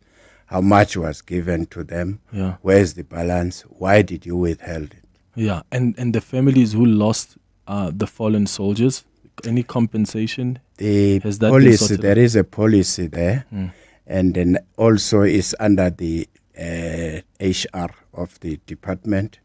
They are dealing with those details. We have not yet at ministerial level received complaints that they are not working well. But in the event that there would be a request or a complaint, I'm sure the Minister and the Minister of Finance will attend to that. All right, it's 10:31. Let's get the latest in Eyewitness News headlines. When we come back, I'll go to your calls, your WhatsApps as well as we continue this conversation with Bantu Holomisa, the Deputy Minister of Defence and Military Veterans. Sfisa, good morning. Thanks, Clements. Good morning. We start with news just in. Fuel prices are set to increase from midnight after 4 consecutive months of decreases. The Energy Department says 93 unleaded petrol will go up by 55 cents a litre and 95 octane will go up by 52 cents. Diesel will go up by between 84 cents and 82 cents a litre, respectively. 12 National Defence Force members are back in the Randburg Magistrates Court this morning on charges of murder and kidnapping. The group was arrested last month in connection with the killing of Hawks' investigator Frans Matipa almost 2 years ago.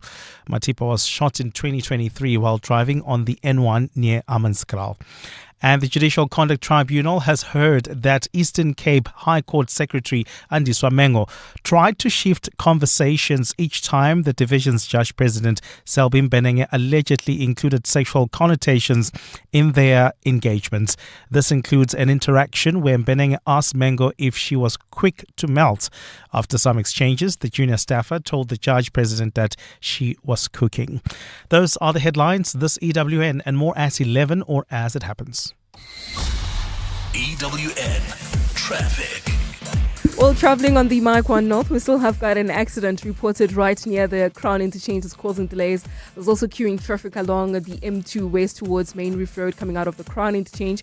Please be on the lookout there. While traveling in Woodmead, we've got delays on the N1 South. This is between the Baklu interchange and Rivonia Road, and that's due to roadworks taking place along this route. Please be on the lookout for those ones. There's more roadworks on the N1 North towards Malibongwe Drive coming out of Bayers Nodia Drive. While traveling in Tembisa, please be patient on the road. We've got delays. This is on the R21 North towards Olifantsfontein Road, also due to roadworks taking place there. While traveling in Midrand, an accident has been reported on the N1 South. It's right near New Road. Delays from Olifantsfontein Road. I'll have more updates for you. Stay tuned. There's more EWN on air, online, and on the EWN app. The National Lotteries keeps creating winners, just like the Lucky Powerball Plus jackpot winner who won over 25 million rand on Friday. Play Powerball and Powerball Plus for 49 million rand in total estimated jackpots this Tuesday, and you could be next. Buy your tickets now in-store on nationallottery.co.za, the mobile app, cell phone banking, or simply dial *120 *7529 hash for USSD. Panda Push-Up Play. Players must be 18 years or older. Play responsibly. Ituba is the proud operator of the National Lottery. Living wealthier starts with expanding your income so you have more to invest. At Standard Bank Private, you can enjoy UCount rewards, the cheapest forex rates from Shift, and exclusive benefits and discounts on banking solutions and travel. So, come live wealthier with Africa's best private bank. Apply online at standardbank.co.za. Standard Bank is an authorized FSP and registered credit provider. T's and C's apply. This isn't just a walk, it's a journey through memory, through meaning. The 702 Walk the Talk, hosted by Freedom Park in the city of Tshwane, returns on Sunday, the 27th of July. Walk from the hallowed grounds of Freedom Park to the southern lawns of the Union Buildings and past some of our capital city's most iconic landmarks. Choose from 8 kilometers, 6.7 kilometers in honor of Mandela Month, or 4 kilometers for something lighter. Entry is 360 Rand for adults and 200 Rand for kids under 12. There's no parking at the start or end, so please book your park and ride from Joburg or Pretoria when you enter. Sign up on primemediaplus.com. 702 Walk the Talk, hosted by Freedom Park in the city of Tshwane. Walk with meaning. Walk with us. 702. The Clement Manyathela Show. Let's walk the talk. 25 minutes before 11 o'clock, we're in conversation with Bantu Holomisa, the Deputy Minister of Defense and Military Veterans. We spent the first half hour talking more about just the capacity of the SANDF and what happens when we send our soldiers on these kind of missions on the continent, and of course the capacity that our soldiers have. I've got some WhatsApps that have come through. General, I'll ask you to wear the headphones. WhatsApps that have come on 072 702 1702. Hi, client. This is Patrick. Client, ask the general, where was all these intelligence he's talking about when there was looting in this country? Because he says like there's, there is an intelligence. And another thing, I don't think it's comforting, to hear the general saying we don't have enemies, and in case there are enemies, we will contact other countries. I think, on my own observation, South Africa has really has no defense. It's just there, on paper. These guys cannot do anything. We can see what happened at DRC. And yeah, that's my take on this. Ndate Madimej, Ndate Bantu Gamo, with your first question, are we ready to withstand a threat from outside? He's not answering you. The question was not whether we have allies or whether our bordering neighbors are threats. The question is, should a threat arise, can we deal with it? And mind you, a threat, an enemy does not care if you've done a SWOT analysis or not. You get what I'm saying? They will attack when they feel like it. They won't give you a heads up for an attack. So to talk about calling allies and whatever does not speak to whether 12 o'clock today, if we were bombed, are we ready to fight back and defend ourselves? It does not speak to that. So for that one, Shemar Araba. Thank you so much for the questions, General. So the two questions, the first one was around intelligence, and if we do have it, then where was it when we had things like the July unrest? And the second question, not satisfied with the answer you gave around whether or not we have defense capabilities. Should we be bombed right now, God forbid, or get invaded? Do we have the capacity to respond swiftly, and do we have the resources to respond swiftly? We would respond, but I don't want to mislead the country, because people out there know the condition of the state of our defense force when it comes to equipment. We have just been embarrassed now during the time of the floods and so on. Even at the place at the 2021 mayhem in KZN, you saw soldiers being carried by military buses going to a violent situation. It showed that the defense equipment is obsolete. I cannot give another explanation. And if we were to have be attacked, yes, we would respond. But I'm not that confident about the state of readiness of the South African Defence Force. Let us not mislead the people. And I'm not here to spin, but I must tell you the truth.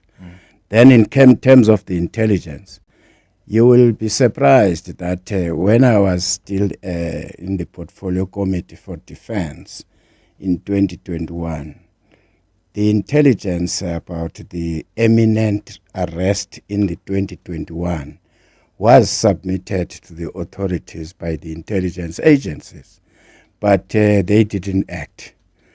I guess, therefore, they woke up after the 2021. You will recall Minister of Intelligence at the time of State Security, Minister Dlodlo.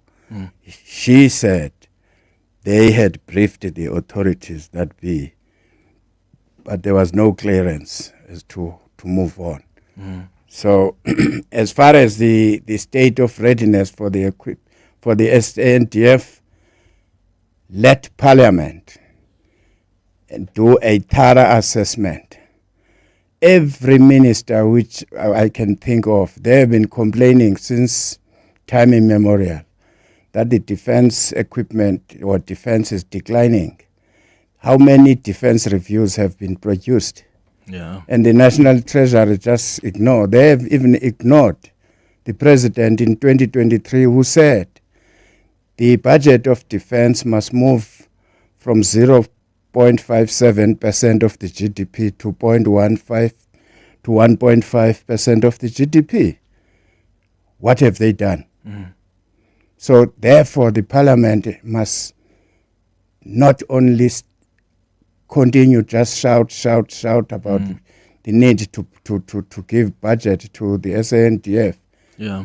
What are they doing now? But the president Nayutini, when Treasury means knows the that- reports, that because he mean- must also get up and say, I have made an instruction. He can't just sit back. Well, if you saw the recent events of the budget, had it not been for the parties in parliament stood up, it's clear that it has been a domain of the technocrats to tell the people of South Africa where the budget of this country, how must it be distributed. But I hope they've woken up now. Yeah. How much of, when the budget comes, how much of that goes to the salaries? Is it really 60%? Yes, it is. That's a lot. It is because the defense is very expensive in Lagos. And when you buy an equipment of defense, not like you're sending someone to Woolworths store to buy oranges and veg. It takes another 3-4 years to place an order, like you want to order a ship or a helicopter or a jet. But right now, we are busy also talking to the private sector in line with the government policy, the private-public partnership. There are certain low-hanging fruits which the private sector can get involved, like maintaining of our bases or building new bases.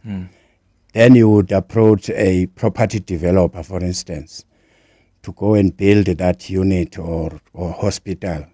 After 10, 15 years, after you have paid back the money to that private sector, private company, the building is taken back to the Department of Defense. So we have to be creative a little bit because the best is not promising that we would ever replenish the defense force in the manner in which we want. Yeah. Let's go to some calls now. Ephraim, you're calling us from Alex. Good morning.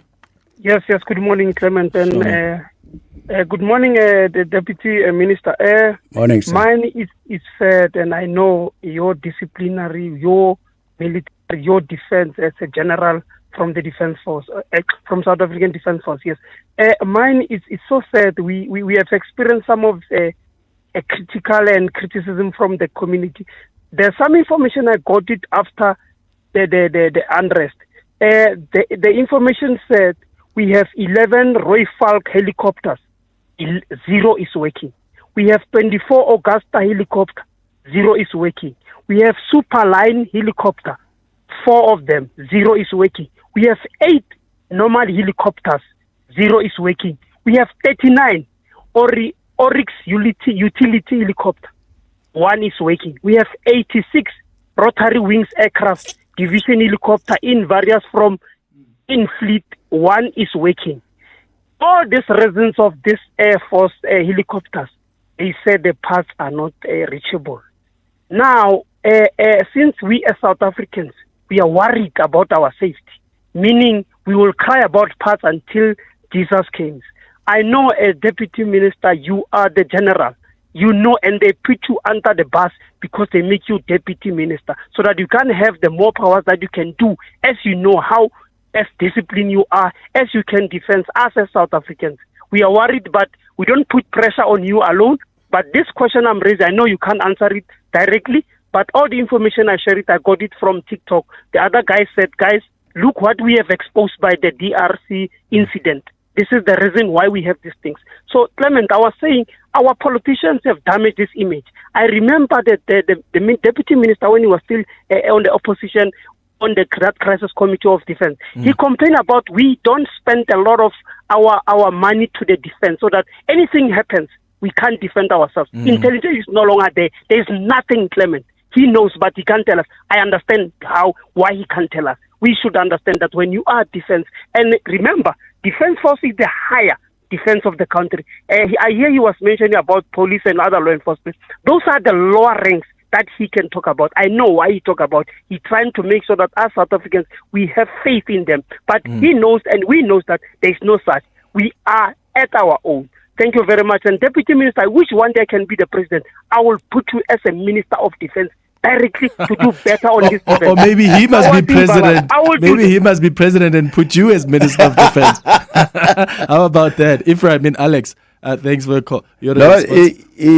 We can't falter you because you are just unpacking in detail what I've already said, that the defunding of the defense has caught the eye of the president. Hence, he said, we need to change the situation around. But in terms of what I said earlier, I said the department is busy now trying to prioritize the little we have received from the National Treasury. In other words, we suspend some of the operations and say we are going to focus, make an example, on Air Force. That is the priority of the defense. So all this list you have mentioned is part of what I said, that there are challenges. Okay.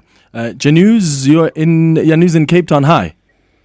Good morning, Clarence. Sure. Good morning, sir, Mr. Holomisa. The problem which we are also experiencing in our SANDF, I think I'm talking from the experience because I'm an electrical contractor and I did many jobs for the Navy in Simonstown. So I've been there. I left because they didn't pay on the time. So anyway, that's not the point. The problem is I can see it's also discipline and motivation of our soldiers. Because you cannot have a discipline and motivation when they're living in a very bad conditions. Their salary is not what they're supposed to have. When in the meantime we've got many generals, many higher ranked people, SANDF, and we've got a huge salary. So they are very, very upset about it. Ordinary soldiers. I'm there sometimes. I'm talking to them. So I'm talking from experience. I also was in the army for 2 years. So I know that discipline and motivation and the morality of the soldiers are very important. We cannot have a situation when the generals earn millions and soldiers are suffering. Yeah. How can you motivate such an army? And also, I think I had a discussion with you also about ask you about the engineering division in our country, where, for instance, soldiers are sent to repair the bridges, roads, and you said we've got them, but I don't see them. I don't see it. Okay, got it. Janus, thank you so much in calling us from Cape Town. I think we got the questions now. The issue of morale and discipline. You can't have generals getting paid millions, but the soldiers are not getting what they deserve. One of the instructions which we got from the Commander-in-Chief, which is the President, is that we need to rejuvenate the Defense Force, and so far we have presented a plan to the President as to how much will that cost, so that those who are already in the employ could have a proper exit plan and strategy, so that when they leave, you know that you train. But what we need to do also on that is to look at the middle management, intensify the middle management on training, so that when the generals who are old leave the defense, you have people to replace them. But key to that is that it's also an expensive exercise, because you have to pay people to leave before their retirement period. So to avoid court litigations and so on. Discipline is not an event. It's gonna continue. We have to continue to talk to the members. For instance, you hear that this morning the people who are appearing in court, those are negative things, but of course, these are legacy issues we have inherited. So I'm confident that the minister will, in his speech, touch on these thorny issues. How are you working? Are you working well with the minister? I'm working well with the minister. If you looked at my scorecard, or my report rather, which I published last week, you can see that a lot of work I'm involved in assisting him. And I'm thankful to her for that. And I also represent her in a number of international forums. And a thing which you don't normally get in other departments. So, because normally deputy ministers are just relegated there to go cut ribbons. No. She delegates me. Even from here, I have to rush back to Pretoria for meetings this afternoon with her and other institutions. I'm glad that she's taking advantage of the skills and the experience that you already have. Let's go to these WhatsApps. Good morning, Clement. With regard to this discussion about the South African Defence Force, there is an area where we are taking as a country a hammering, and that is our coastal waters. There's no management of those coastal waters. They are being fished till they are dead by pirate fisheries, foreign fishing fleets. We don't have a chance, and we do not have the wherewithal to deal with it. Maybe you can address that and talk to your interviewee about that. Have a good day, Tom. Good day, 702 Lenders. Good day, Clement. Abraham in Florida here. And good morning to your honorable guest, the Minister, Bantu Holomisa. Clement, I just wanted to ask the General,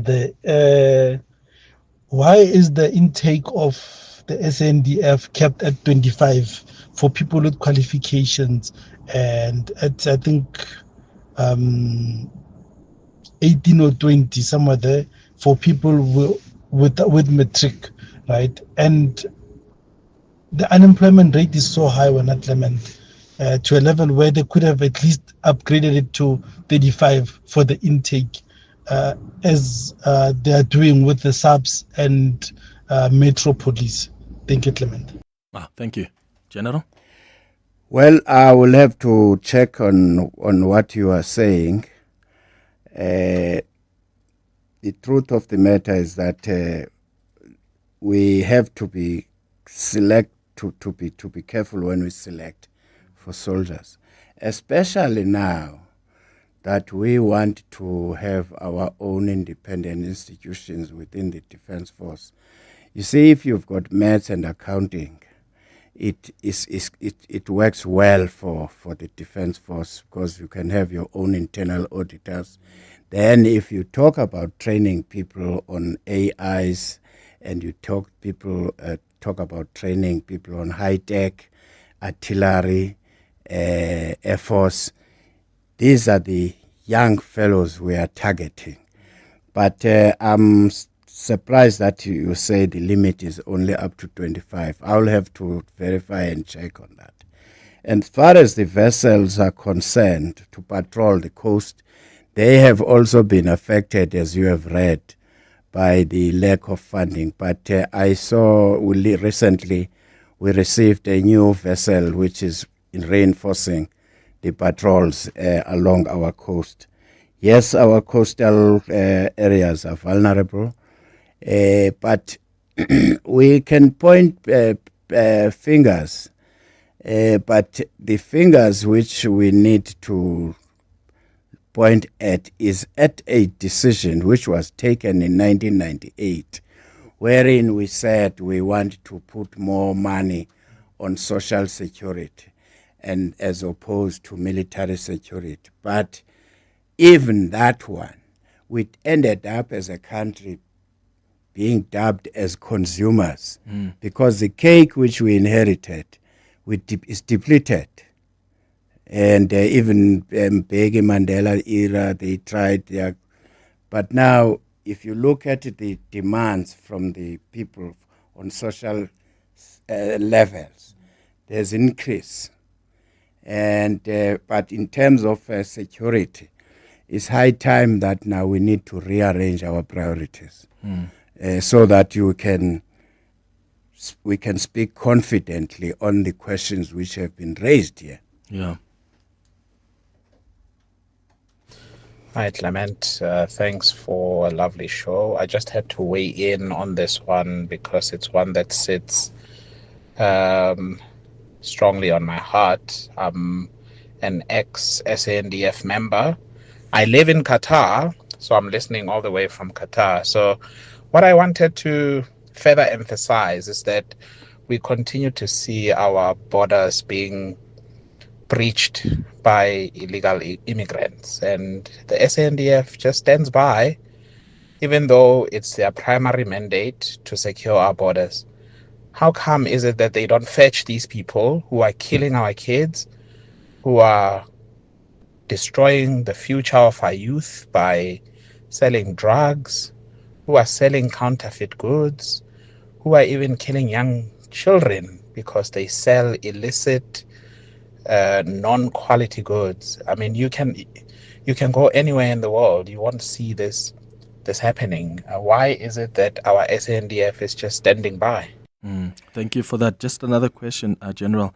There's another question on what's the ratio of generals to troops in the Defence Force currently, because it seems we have quite a top-heavy structure at the moment.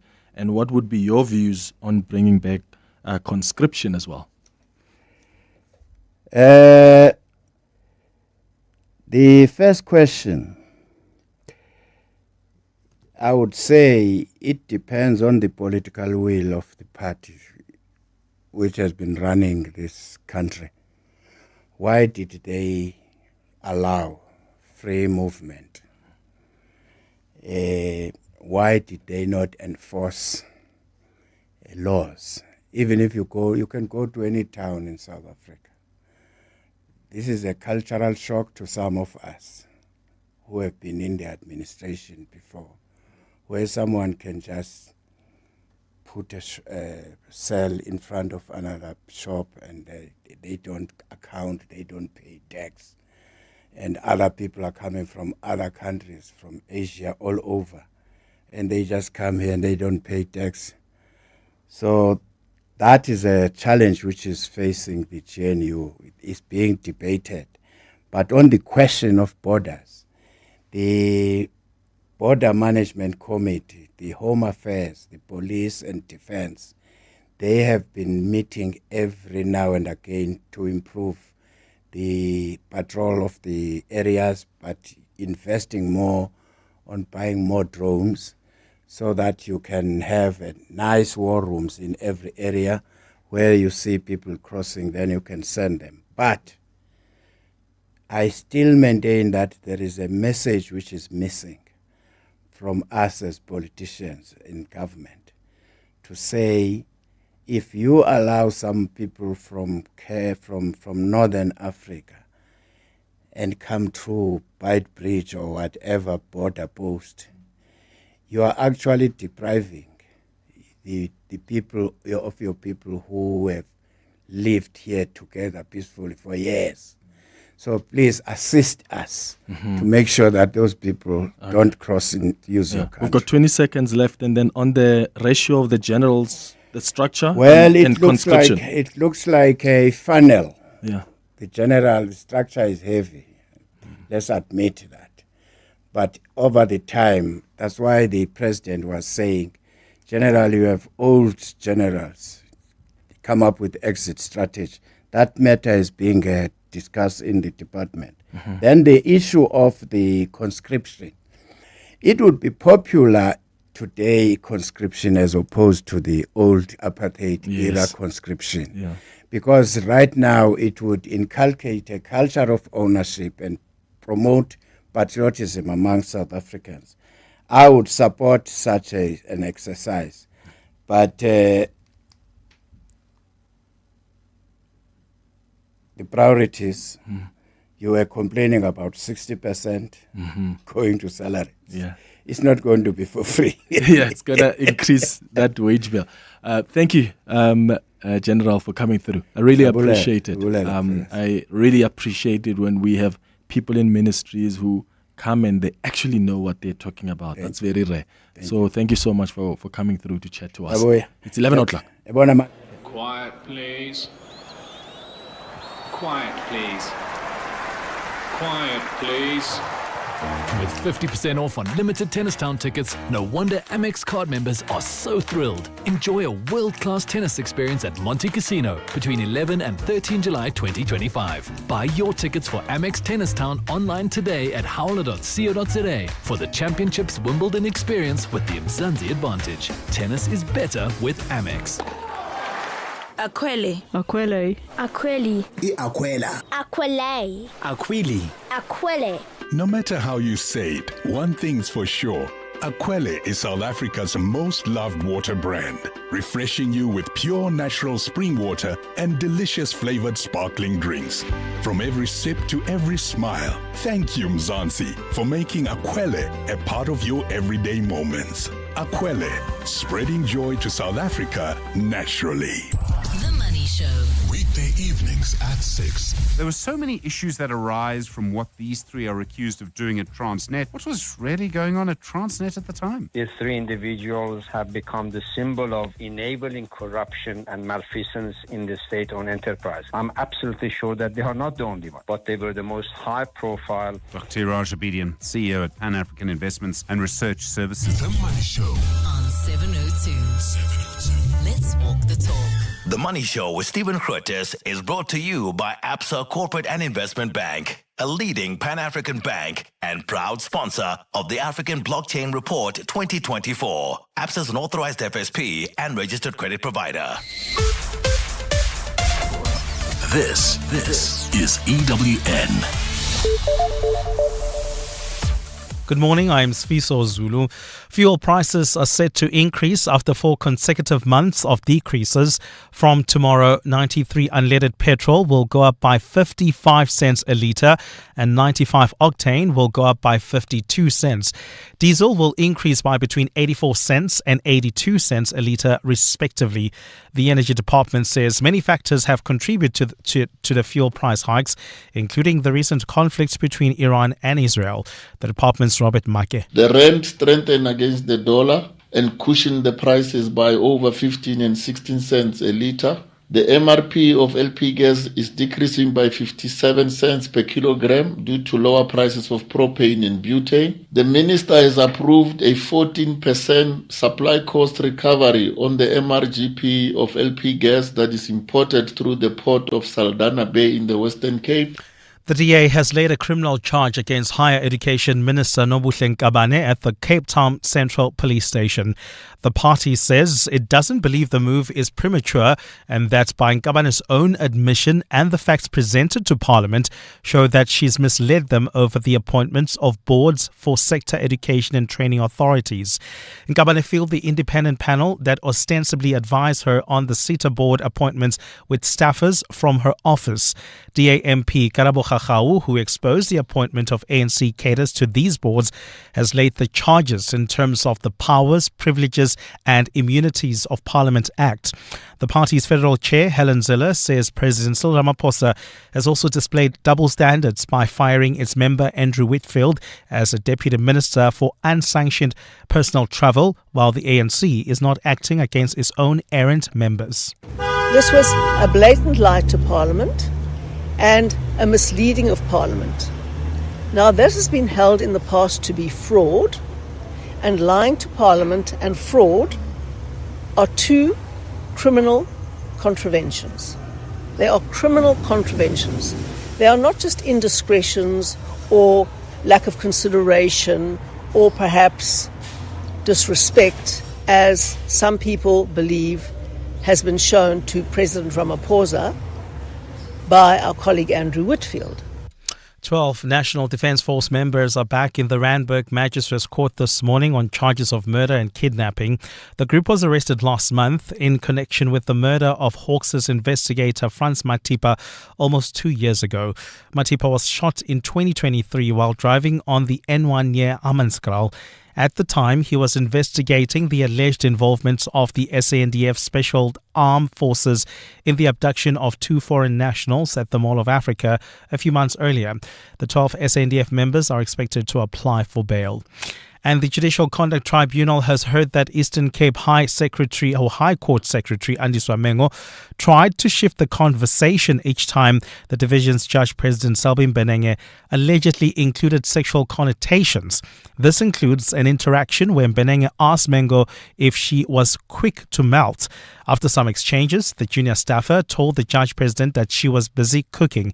Gender activist Lisa Vetten, who has been testifying at the tribunal, says this was Mengo's attempt to move the conversation in a different direction.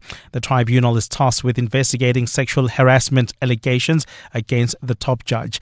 Vetten says the asymmetrical power relations between Mengo and Benenge forced the junior staffer to apply different mechanisms to reject him. Firstly, she's tried to shift the conversation away from melting and hugs and warmth into this is what I'm doing right now and it's cooking. I'm cooking right now. So she's tried to shift the conversation away from discussions about melting, warmth, hugs and the liking. And I am cooking right now. It's back to like I am busy at work. I am now cooking. So she's telling him what she's doing, what she is busy with.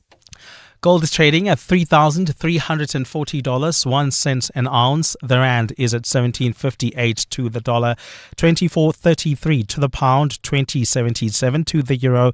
Brent crude oil is at $66.87 a barrel.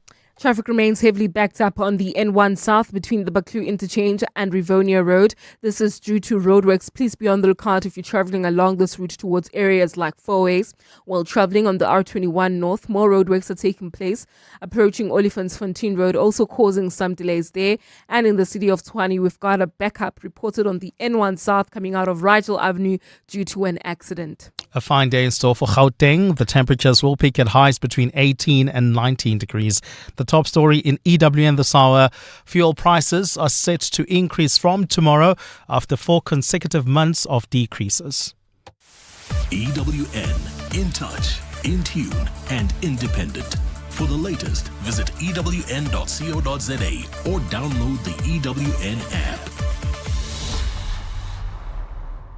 Choose the 8 kilometer for those walking strong, the 6.7 kilometer in honor of Mandela Month, or the 4 kilometer for families and first timers in 702's Walk the Talk. Tickets on primemediaplus.com. You're with Clement Manyathela On 702. Let's Walk the Talk, streaming on the Prime Media Plus app. DSTV channel 856. 92.7 and 106 FM.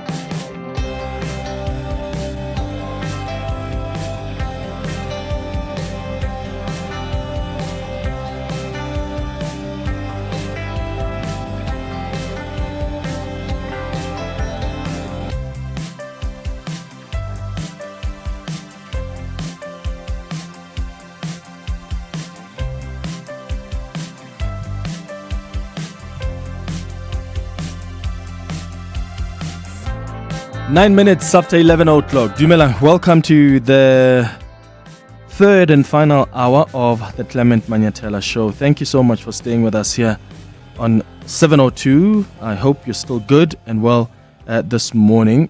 Really enjoyed that chat with Bantu Holomisa, the Defense Deputy Minister. I did also get a bit worried when he said, I am not that confident about the state of readiness of the SANDF should we be attacked.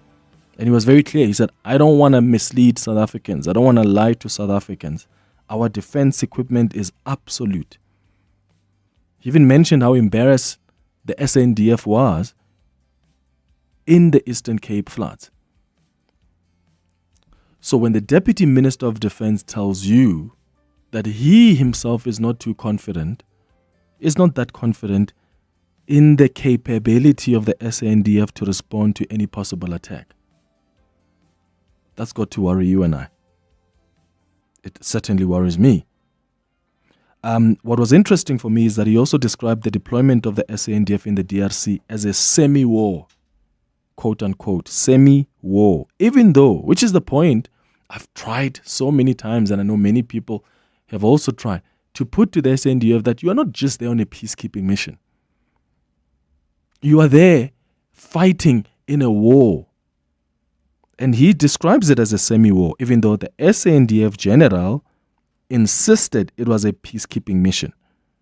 And Bantu Holomisa says, we underestimated our opponents in the DRC. We should have had backup, including backup in a form of equipment. Yeah, those are some of the things that, and of course, conceding that there are too many generals in the SANDF. He says the general structure is too heavy, and the issues being attended to by the department. And he says he would support bringing back conscription, but that would, of course, mean an increase in the wage bill. Already 60% of whatever is budgeted for in the SANDF goes to salaries, like it's the case with many other departments in our government. Really, really fascinating insight coming from that chat. It's 11 minutes now after 11 o'clock. Time for our World of Work feature. 702. World of Work. So on our World of Work feature today, I want us to have a conversation about LinkedIn. Are you on LinkedIn? And how has it benefited you? How have you found a way to maximize the benefits of LinkedIn as a professional? I mean, this is one of the largest social networks with a membership of over 930 million users worldwide. It's basically an essential platform for professionals. And yes, you've got Instagram, you've got Facebook, you've got more users there overall, but LinkedIn's business-focused audience is a valuable tool for job seekers. And the platform's membership is actually spread across countries and regions worldwide, which makes it an ideal platform for professionals looking for a global reach. So what's been your interaction with LinkedIn? LinkedIn profiles have become the go-to tool for employers to screen candidates before inviting them even for an interview, right? It's a chance for candidates to also showcase their experience. You can show your skills, your personality, and stand out from the competition. So I want to know, how do you make sure you are noticed on LinkedIn? What do you use LinkedIn for? How has it benefited you? And how much attention do you actually pay to your LinkedIn profile? Give me a call on 011-883-0702, WhatsApp line on 072-702-1702. Brendan Hope is a career specialist who's going to guide us through this conversation. How are you doing, Brendan? Good morning. Thank you for making time for us. Good morning, Clement. Thank you so much for having me. It's an absolute pleasure to talk to your audience. To help as many people as I can, knowing what a powerful tool LinkedIn is. It's it's very, very valuable. Yeah. Let's start perhaps by explaining to those that may not really know much about LinkedIn yet, why has it become such a powerful tool especially in today's digital first world? Well, I think the term you use there, digital, is the key thing. It's very much taken over a lot of networking that we once would have done, and it's definitely made it possible to connect with people that you wouldn't have dreamed of connecting in the past. So, in that way, it's incredibly powerful. The other thing as well is that it's your window to the world. It's your own personal your own personal message, your brand. Yeah. So and there's so many different ways you can connect and reach out to people. Yeah. And according to statistics, over 1 in 3 professionals worldwide are on there, and that number is significantly increased depending on industry. So if you are depending on your industry, that number might be very close to 90% or above. Okay. So how would you describe the difference between a LinkedIn profile and a traditional CV? And does that distinction matter? I think the LinkedIn profile is more, about you. It's more about the person. It's more about, it's more about impact. They're very similar in ways, and that's why the two complement each other very much. But there's other things that you can potentially add in different sections and things that you can get noticed, and how you present yourself is slightly different. And it also depends on your, not only your industry, but it also depends whether you're a job seeker, whether you are offering services, or whether you are offering, whether you're a business. Mm-hmm. And we know LinkedIn, of course, has many, many, many users globally. The last I checked, over 930 million. What trends are we seeing in South Africa, especially when it comes to job seekers or professionals using the platforms? What have you seen as trends? Well, the thing you have to look at is how prevalent AI is becoming with LinkedIn. It's people are using it to create posts, to create content, to reach out to people. So we're seeing that we're seeing a lot more engagement with. Obviously it's always growing. Also what I'm seeing is in South Africa is a lot of people are paying a lot more, or noticing that their LinkedIn profile is becoming a very important tool to present themselves. And also with employees jumping there, they tend to navigate there once they've got your CV. So having a strong profile is becoming increasingly important. In terms of the reach is continuously getting more and more. So I mean, more than 90% of recruiters, you could argue, then use LinkedIn to vet the candidate. And I wonder how that has shifted the way people need to present themselves online, even if they're not actively job hunting. Yeah, well, that's one of the most important parts of it, is the recruiter. And the relationship with the recruiter is obviously different when you're making an application, for a direct application to an employer. But your LinkedIn profile has to be very, it has to tick many boxes. I think that's the one thing also that we need to think about, is how, recruiters are going to assess your profile versus how employers are. Now, there's a certain, button on your profile. It's called Open To. When you click on it, it gives you options to fill in sort of, your job, your target roles, your locations that you're happy to sort of work in. I would make that, I would add as many as you can. I think it allows you to add 5 roles. It allows you to add certain, regions. I would put as many regions as you can. And then you can make it actually visible to recruiters. So they've got their own access and they can actually see who's open to work. So that's, a tool on LinkedIn that makes, that has been introduced specifically for recruitment agents, and that makes you a lot more visible to them. The other nice thing is there's a trick with that, is that you can actually remove it once a week and then restart it on the Monday, let's say. So if you delete it on the Sunday, restart it on the Monday, you get shown as a fresh candidate to them. Yeah. I want to hear from some of our listeners now on 011-883-0702. Give us a call if you are on LinkedIn. What do you use LinkedIn for? Or are you one of those, like someone who's tweeted and saying, I set up my profile many, many, many years ago and I forgot about it?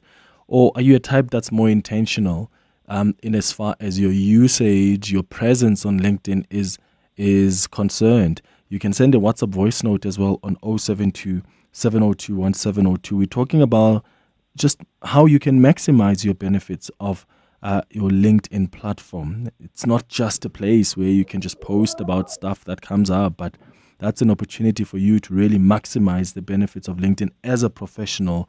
If you're looking for a particular job in a particular sector, you want to attract some employers as well, there's an opportunity for you. So share your experience with us on 011-883-0702 or send a WhatsApp voice note as well.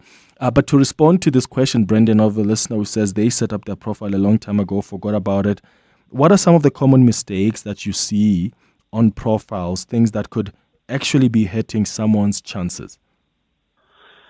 Gosh, it's kind of where to start almost on that one. I'll probably start with the headline and the photo, because those are the two most important aspects of the profile. So the headline, what I see with a lot of profiles is the headlines haven't been optimized. Now, because it's the first thing the public sees, and it's what the public how they make a decision on whether to connect with you or not. Having a headline that is filled with a shopping list of information for them. Think about it. You're a limited company in a way. See yourself as as your own service, and that you're offering this employee, you are solving problems for them. So imagine if the things I tell my clients are, if you had to disappear out of thin air, what problems would you leave behind in your role? That is, and how do you solve them effectively? So, can you build that shopping list starting there and, build up your profile? So starting with, for instance, your target role. So provided it's generic enough and you can claim it, can you put it there? And then can you list maybe your top 4 or 5 expertise? And then with a photo, what I see is lots of issues with photos. I see people that, where it's hard to actually, your face should take up 70% of the space on your profile photo. And what I see as well is I often see photos where they're quite zoomed out. You can't really see their features, or I see them not really smiling. It needs to be as inviting as possible. And, in good, smart, casual dress, looking happy, trying to entice them into your profile. So, if you look at the 2 biggest problems, those would be them. Okay.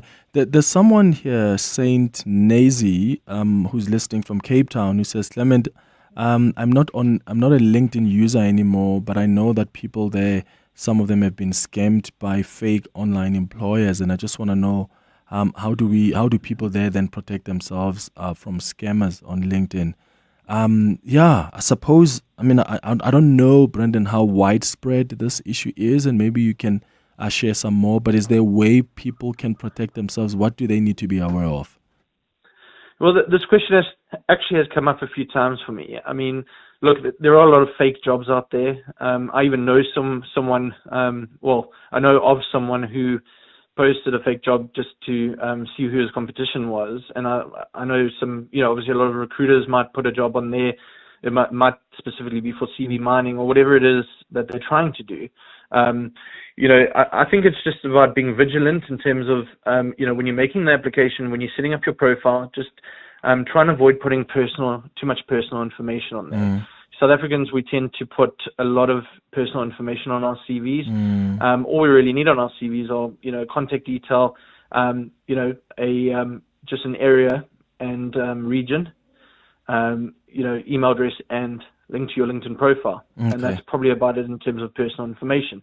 And if you can retain that, then you can kind of, that could be a way of protecting yourself. Also when you're making the application, depending on the information they're asking you, don't give out any personal information until you've gotten through to a stage where you are confident that they are the real deal. Okay. Francois, you're calling us from Melville. Good morning. Good morning, Clements. How are you? I'm all right, man. Go ahead. Yeah, I use LinkedIn every single day of my life, and I've been using it for the last 6 years. I am a premium member, which means I pay an amount of money every month, but that money I pay is worth every cent. I make particular use of skills training. I'm a man of 66, and when I came across LinkedIn, it was like a godsend. And it's empowered me, and and the lecturers that I find there are brilliant. They are so good. I recommend everybody to go onto LinkedIn, especially if you want to train. Yeah. What benefits come with being a premium member, Francois? Well, I get my lecturers, any lecture. Like yesterday, I went into, I wasn't sure on Microsoft Teams. So I went into the lecture, and there's a lecture. The guy explains it all, and it's in perfect detail. It's not some guy sitting in a cap and say, "Hey man, let's go for it. Today we're going to do Teams." They do it very, very constructively and well. Yeah. Oh, that's dope. Francois in Melville, thank you so much. Brendan, being a premium member, is that what you advised, and what are the other benefits that come with that? Well, I think if you're a job seeker, like Francois was saying, the learning benefits of it are incredible, and I completely second that. I think from that perspective, it's worth the money alone. In terms of job seekers, there's a lot of ways you can go about it without paying for the premium. Premium also helps, I think, from outreach. So if you are trying to contact certain people, with certain job titles and doing, involved searches, Premium can help with that. But there are ways around it. For instance, you can use Google to search for similar things, and you'll find their profiles actually visibly publicly there as well. So you're kind of getting the premium features, in that regard without actually paying for them. They do say your profile becomes 3 times more visible, and of course I've noticed that with premium. What really does help is engagement and keeping your For You page filled with good content, commenting, and sort of reposting as well. That's a great way, and commenting on big influencers' posts, because the thing is that they've spent thousands of hours getting to that position.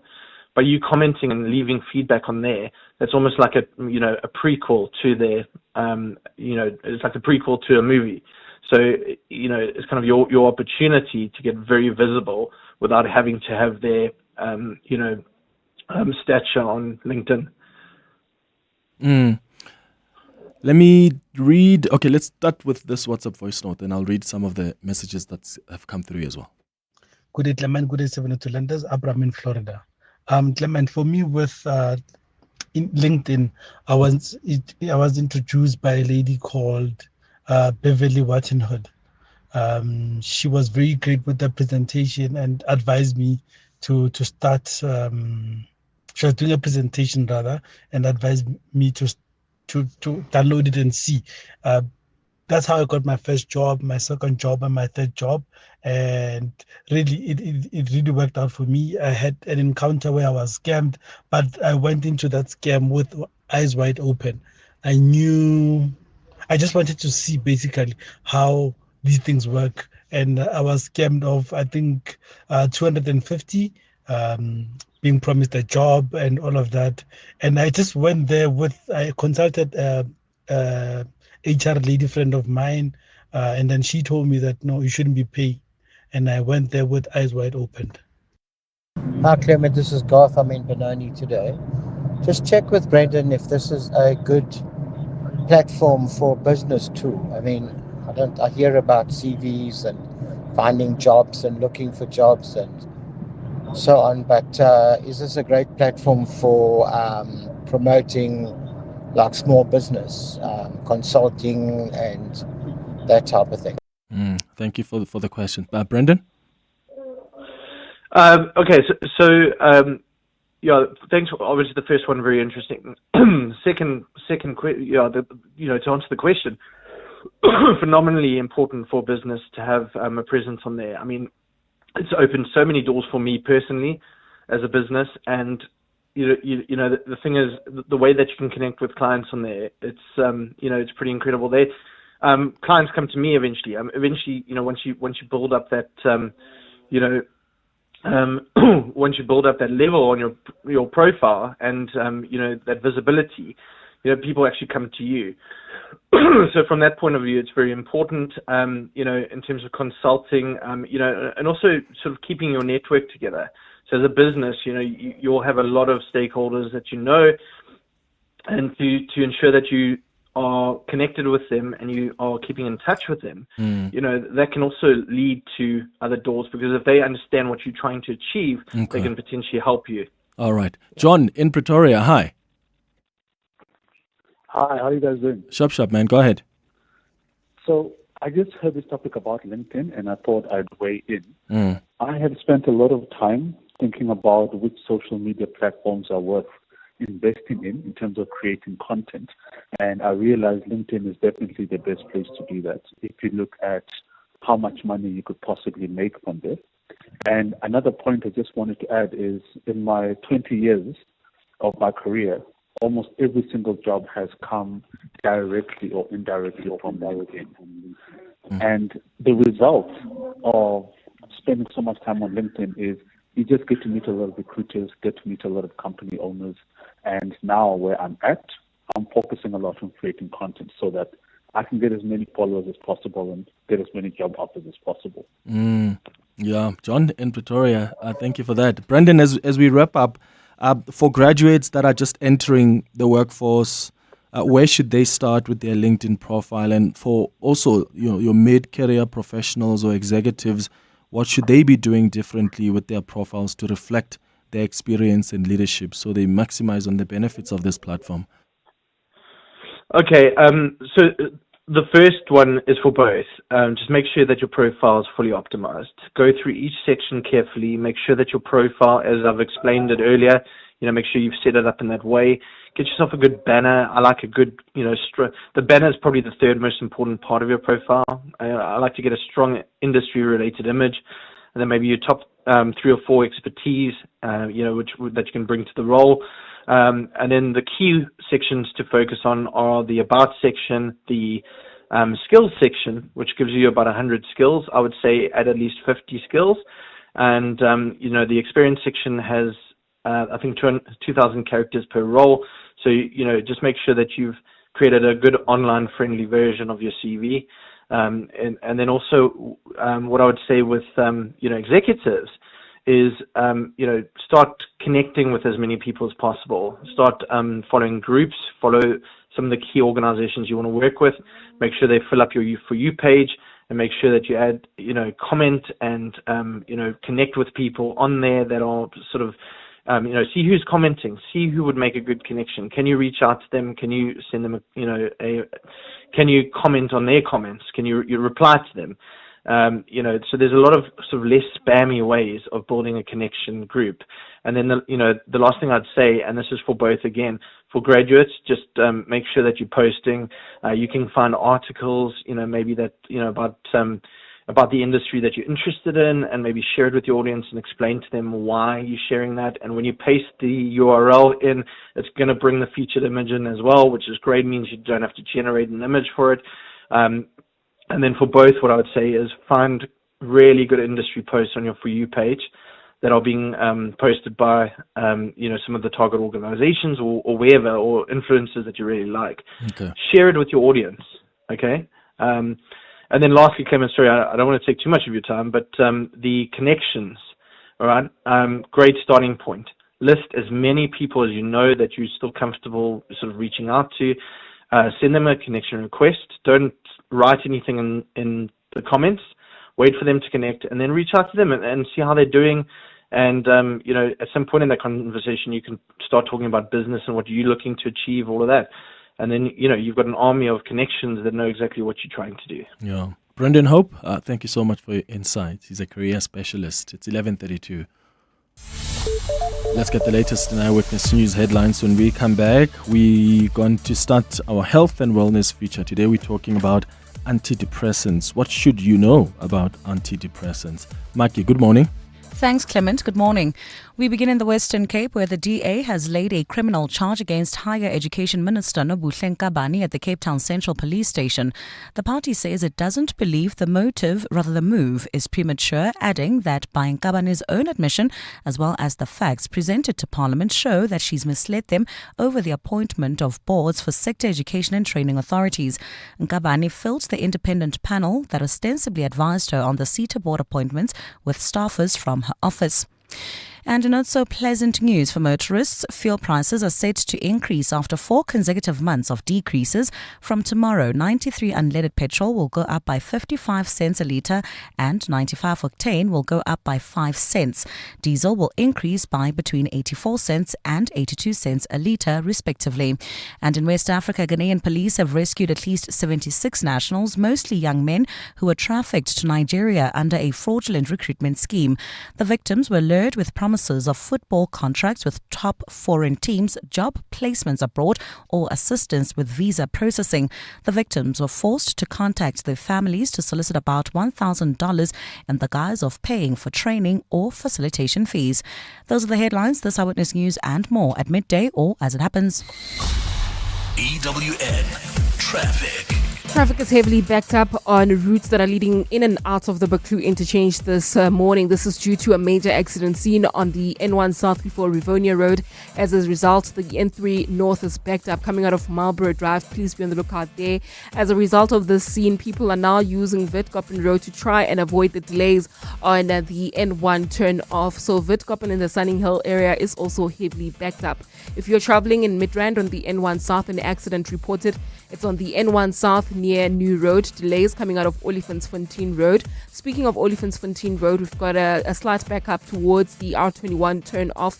That's in the Tembisa area. While traveling on the N14 South, some delays have been reported just as you approach Malibongwe Drive.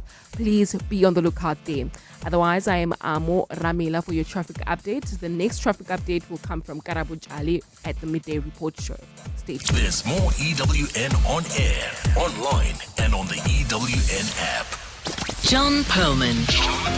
Weekday afternoons, 3 to 6. There appears to be the normal money soldiers are paid. Then there is the money they're paid by way of allowances when they're on assignment in a foreign country. And then money paid to the SANDF for the execution of this mission. Can you break it down for us as to what should have been the reasonable expectation of a soldier sent in South Africa's name to Goma? The soldier gets his or her normal salary. The second thing is a certain number of allowances in terms of Defence Force policy kicks in when one is in the deployment area. John Perlman. 3 to 6 on 702.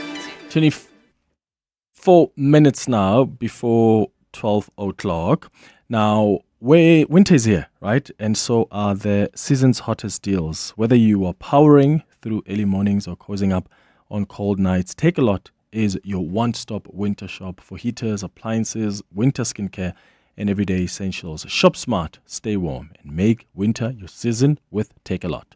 Hollywood Bets is bringing you a bounty of prizes with Spina Zonke prize drops. Gear up to unravel an endless supply of treasures and claim fantastic riches with a chance to win an amazing share of 2.5 million rand in cash and prizes. All you have to do is bet 2 rand or more on selected pragmatic play games on Mondays, Tuesdays and Thursdays between 12:30 p.m. and 10:30 p.m. Feel the ultimate thrill when you log in for a spin and bet now. T's and C's apply. Hollywood Sportsbook is a licensed betting operator. Hollywood Bet supports responsible gambling. No persons under the age of 18 years are permitted to gamble. Winners know when to stop. South African Responsible Gambling Foundation toll-free counselling line 0800 006 008 or WhatsApp help to 076 675 0710. Kickstart your small business with a starter bundle from Nedbank. Enjoy free transactions for 6 months, including free cash deposits and withdrawals and a free debit card with easy digital access and a dedicated banker to guide you along every step of the way. Open a Nedbank starter bundle with SA's best bank for SMEs. Apply on the Money app today. Nedbank. See money differently. Nedbank is a licensed FSP and credit provider. T's and C's apply. Some walks are just for exercise, others for leisure. But this walk is for something greater. It's team building. This July, you won't just take a step, you'll take a stand. You'll walk through history. You'll walk with it. On Sunday, 27 July, the 702 Walk the Talk, hosted by Freedom Park in the city of Tshwane, returns. It's a route that winds through the heart and soul of our capital city. From the sacred grounds of Freedom Park to the powerful steps of the Union buildings. Choose the 8 kilometer for those walking strong, the 6.7 kilometer in honor of Mandela Month, or the 4 kilometer for families and first-timers. Entries are 360 Rand for adults, 200 Rand for children under 12. Enter now on primemediaplus.com. 702 Walk the Talk, hosted by Freedom Park in the city of Tshwane, is where footsteps become footprints. 702. Health and wellness. 22 before 12, time for our health and wellness feature today. As I've said throughout this morning, is that we're talking about antidepressants. What should you know about antidepressants? I indicated earlier that I saw data that revealed that over 1 million South Africans were on antidepressants. This is a few years back. I'm sure the numbers have changed now. But before taking them, it's obviously crucial to be aware of the potential side effects, the time it takes for them to work, and the importance of consistent medication use, and also just constant communication with your doctor. Yes, they can be effective for depression, but also some experts tell us they may take some time, or even several weeks or even months, to reach their full therapeutic effect. So it's important to have that ongoing consultation with your doctor, that potential interaction even with other medications of substances like alcohol also becomes an important consideration to make when you want to look at the effectiveness of antidepressants. But we've got someone who knows much better than I on this, who's going to guide us through this conversation. And I want to hear from you as well. Do you take antidepressants? Are you cautious about how you take them? How have they benefited you? What's been your experience? Give us a call or send us a WhatsApp voice note. Dr. Alicia Porter is a psychiatrist guiding us through this conversation. Dr. Porter, thank you for your time. Good morning. Hi, Clementine. A very, very important conversation. So I'm really happy to be here this afternoon. Yeah, thank you for the time. What exactly are antidepressants? Let's start there. And how do they work in the body? Okay, so, antidepressants are a group of medications, and like you said in your intro, they may not only be used for depression, but I'm going to talk about antidepressants for depression. So basically, they are a group of medications, and what they really aim to do is to help to improve our mood, help to improve our sleep, our appetite, and even our energy levels in people who are experiencing be it depression or anxiety. So what this group of medications is wanting to do is to balance the chemicals in our brain, because when we have depression, it's not just about the mood. All of these other things become sort of disturbed. And so we need to restore the balance, and these medications help to restore the balance. And they work on specific chemicals, or what we call neurotransmitters. So it would be serotonin, which helps with, sleep, appetite. It works on, noradrenaline and also dopamine. So those are the three major sort of chemicals that become unbalanced, or there's not enough, there may be a deficiency, which is very simply put, because these things actually affect the way we feel and the way we think, because our brain is made up of lots of circuitry, and, it's a whole production center that kind of powers our body. And we need these chemicals, in order to function. And when there's depression, there's not enough of these to function, or the balance is not okay. And so these medications are there to bring or help bring the balance. That's what they should be doing from a physiological point of view. Okay. So when does a health professional decide to prescribe antidepressants for depression? So at what point does that become the consideration? So, it is, you do need to have, an assessment, but, just sort of very broadly, the difference between like somebody who is depressed now and then and somebody who has a major depressive disorder has got to do with how much whatever's happening is interfering with your day-to-day functioning. So when there is what we call functional impairment, so if you're not showing up in the way you used to, if you're not functioning the way you used to at work, if you're not sleeping well, if you're not eating well, if you don't have as much energy, that shows that there is, functional impairment.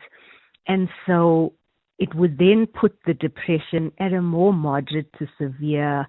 So if the depression is more moderate to severe, if you've tried lifestyle changes, if you've tried therapy on its own and it hasn't been helpful, then we should consider the use of medication at that point. But the biggest indicator is when you're not showing up like you used to. Because we can all have, for example, an amount of anxiety, but that doesn't mean we have an anxiety disorder. But when it is then limiting us, or, we're not doing the things that we usually do, then we need to start thinking about medication. Are there several types of antidepressants, or there's just one? And what are those differences? So there's multiple types of there's different classes of antidepressants. Now, like I mentioned in the beginning, we're looking at serotonin, we're looking at adrenaline, we're looking at dopamine. So basically, you can get antidepressants that may contain only serotonin, others that will contain a combination of serotonin and noradrenaline, others that may get a combination of serotonin, like noradrenaline and dopamine. And it does also depend on, because depression looks different in different people. So it's not a one-size-fits-all, So when I see a patient and they've got depression with, more anxiety, my choice is different based on, what I'm wanting to particularly target.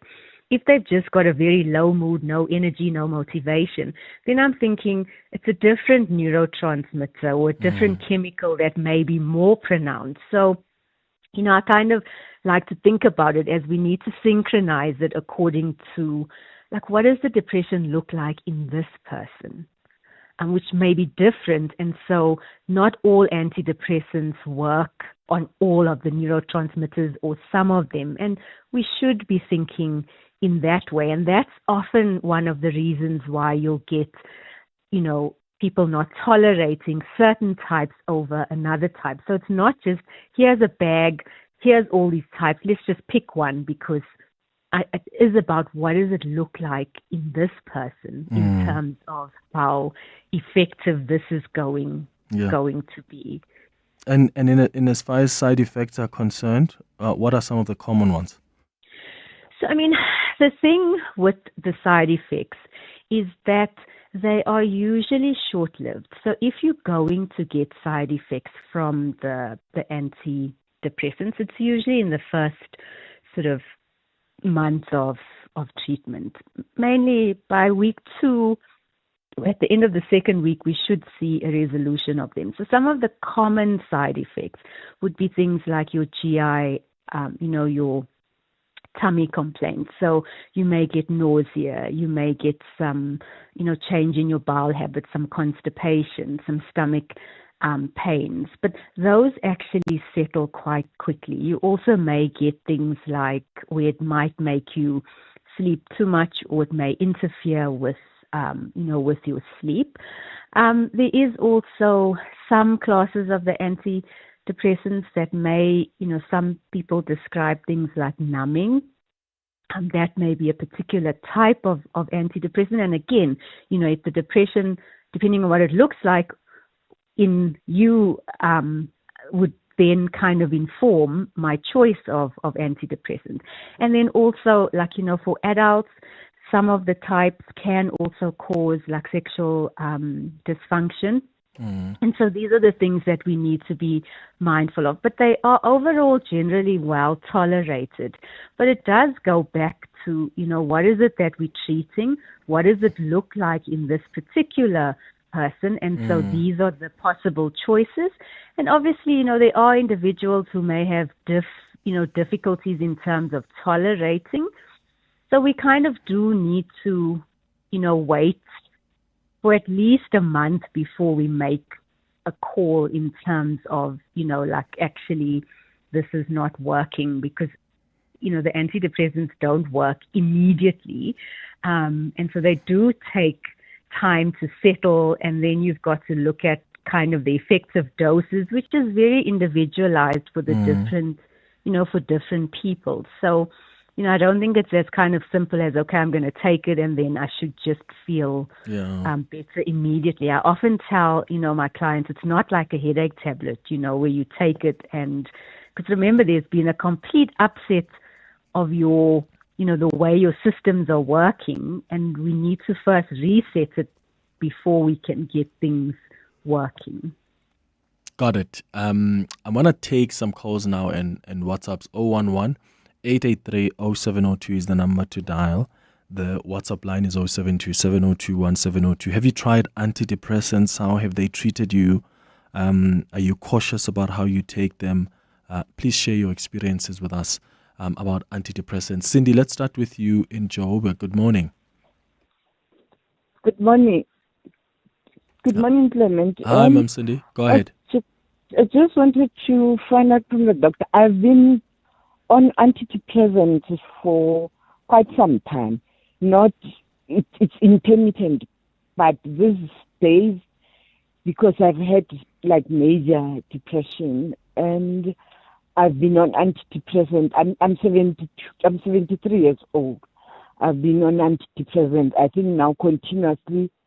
It's now the third year that I've been on a daily basis. So I'm just wanted to know, can they be taken as a chronic medication? Okay. Cindy? Does that happen? Because the minute I'm, even when I'm on antidepressant, and when something huge happens, I cannot cope. I cannot cope. So just trying to find out with my age, but I don't have.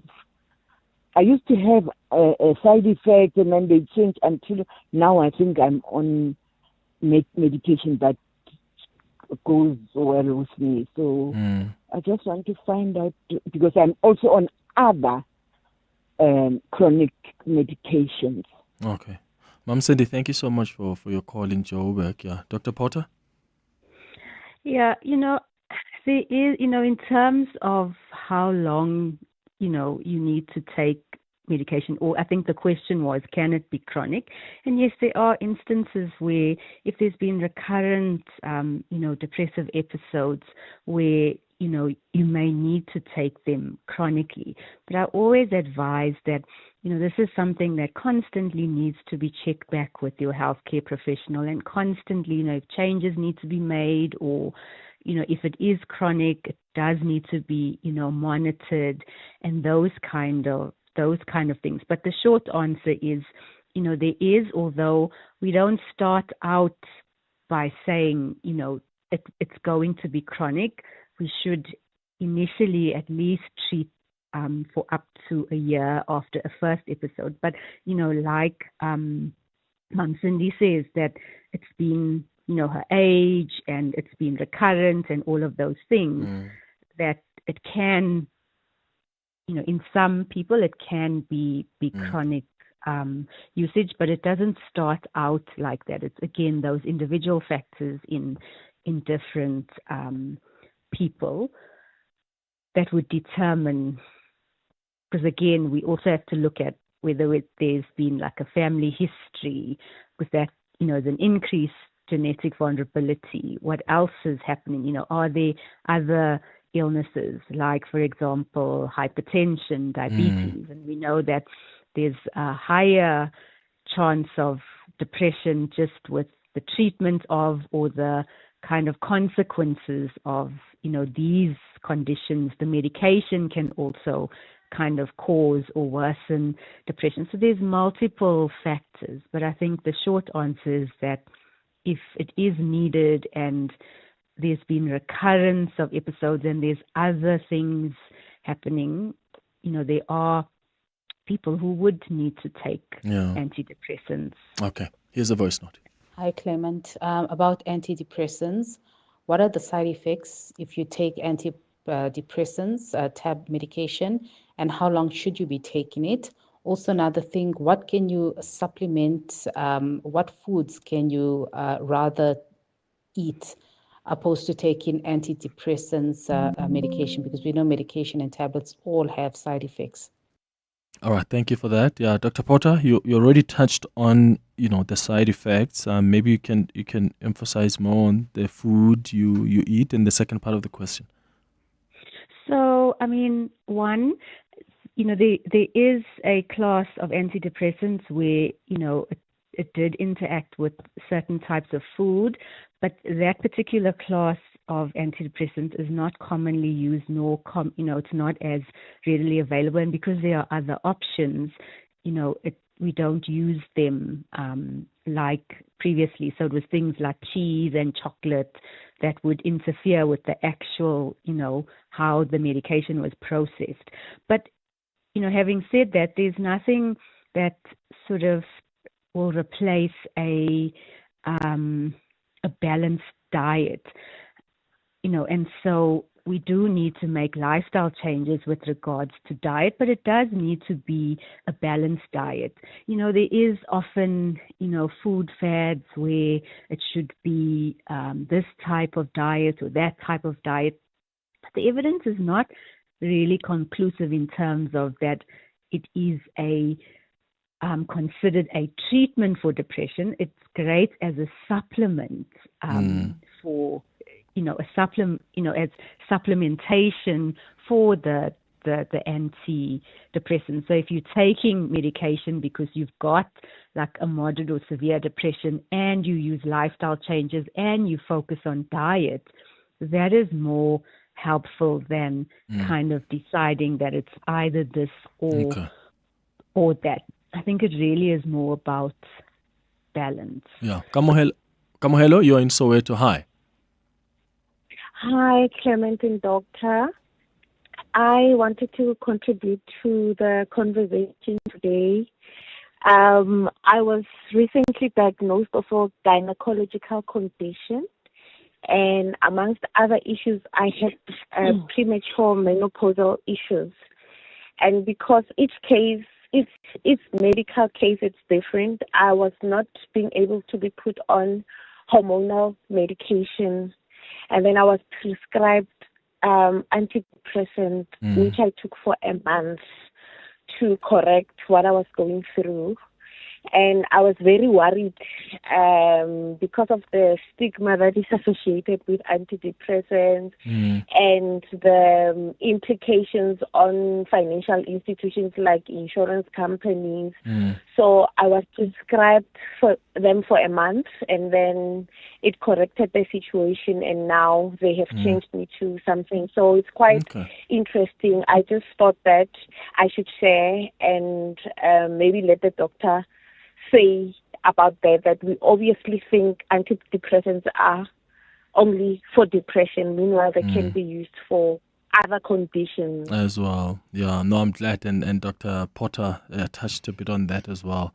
Thank you so much, Kamorelo, for raising that with us. And Dr. Alicia Potter, a psychiatrist, thank you so much for also making time for us. Unfortunately, we're out of time, but I see that we still have so many questions we haven't even gotten to. So maybe we should bring you back and we do part 2 of this conversation. It's 3 minutes before 12. Last year, you laughed, you screamed, you danced, then you wanted more. So, we listened. Anele and the Club Live is back. And this time, we're going even bigger. After selling out in just one day, we're tripling the capacity and moving to the Sunbet Arena, Pretoria. So if you thought 2024 was epic, round 2 will be louder and even more unfiltered. Saturday, 19th of July, 5 p.m. to 8 p.m. Live performances, surprise guests, chances to win big, and all the club chaos you love for one night only. Anele and the Club Live. They run your mornings. Now watch them rule the night. Get your tickets now at ticketmaster.co.za before they sell out again. No under threes. More at primediaplus.com. The National Lottery keeps creating winners, just like the Lucky Powerball Plus jackpot winner won over 25 million rand on Friday. Play Powerball and Powerball Plus for 49 million rand in total.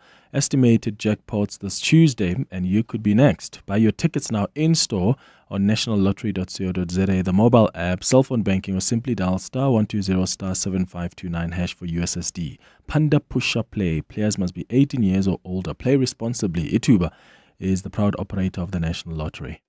Okay, truck 7, that has 0 warning lights. Truck 8, it's just been serviced. I guess we're running like a well-oiled machine. Where would I be without My Way's comprehensive cover for my vans and trucks? Plus, cover for my customers' orders with goods and transit insurance. I guess we'll never know. Visit myway.co.za or dial 0860 64 64 64 and get a quote today. MyWay is a licensed non-life insurer and FSP. T's, C's and standard rates apply. MyWay. Live your way. Coming up On the Midday Report with Mandy Wiener. How are you doing, Mandy? Hey, Clement. What's popping today? So the DA has laid a criminal complaint against the Higher Education Minister, Nobukhle Nkabane. So we'll speak to our reporter on that matter. And then we'll also speak to the DA and to the ANC. Mdumiseni Ntuli, the ANC chief whip, will respond to what has happened there. The Mbenenge Tribunal inquiry, that is continuing. Lisa Vetten still on the stand there under cross-examination. 12 SANDF officers are applying for bail today. They're accused of killing a Hawks investigator. And then I always like to follow this. The South African Social Media Landscape Report for 2025 has come out. And consistently what it's shown for the past few years is a decline in Facebook and a rise in TikTok. Are you on Facebook? I am not on Facebook anymore. I've never been on TikTok. I'm about to exit Instagram and Twitter. Why? I don't find it useful anymore for me, and I just find Twitter to be a terrible space. Oh, I use it for work only, toxic, but yeah. still, even with that, I just don't like the toxicity. But how are you going to tell people about like your travels? I think in we'll Adele have if you are not on Instagram. the people who must know will know. That's the Midday Report coming up with Mandy Wiener. Thank you for listening to the Tuesday edition of the Clement Manyathela Show. Let's chat again tomorrow between 9 and 12. Have a beautiful day, my friends. Bye-bye. This is EWN. Good afternoon, I'm Maki Malapo. We begin in the Western Cape, where the DA has laid a criminal charge against Higher Education Minister Nobukhle Nkabane at the Cape Town Central Police Station. The party says it doesn't believe the motive is premature based on Nkabane's own admission and the facts presented to Parliament, which show that she... Hi, Clement. Equipment is Not satisfied with the answer you gave around whether or not we have defense capabilities. Should we be bombed right now or get invaded? Do we have the capacity to respond swiftly, and do we have the resources to respond swiftly? We would respond, but I don't want to mislead the country because people out there know the condition of the state of our defense force when it comes to equipment is obsolete. I cannot give another explanation. And if we were to be attacked, yes, we would respond. But I'm not that confident about the state of readiness of the South African Defence Force. Let us not mislead the people. And I'm not here to spin, but I must tell you the truth. Deputy Minister. The truth. Deputy Minister.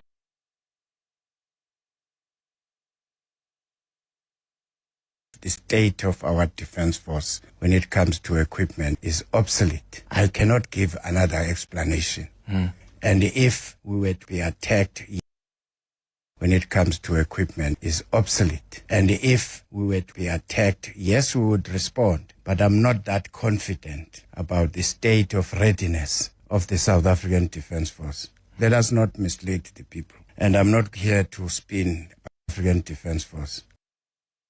African Defence Force. And I'm not here to spin, but I must tell you the truth. Deputy Minister.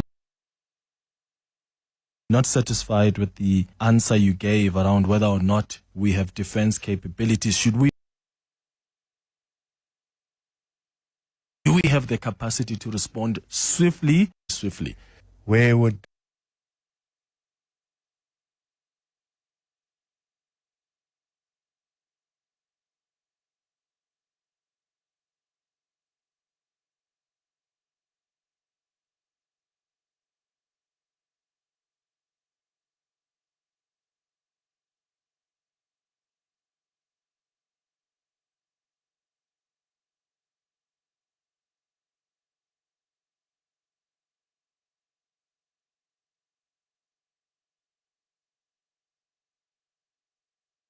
If, God forbid, we were to be invaded or bombed right now, do we have an SANDF that can respond swiftly and effectively?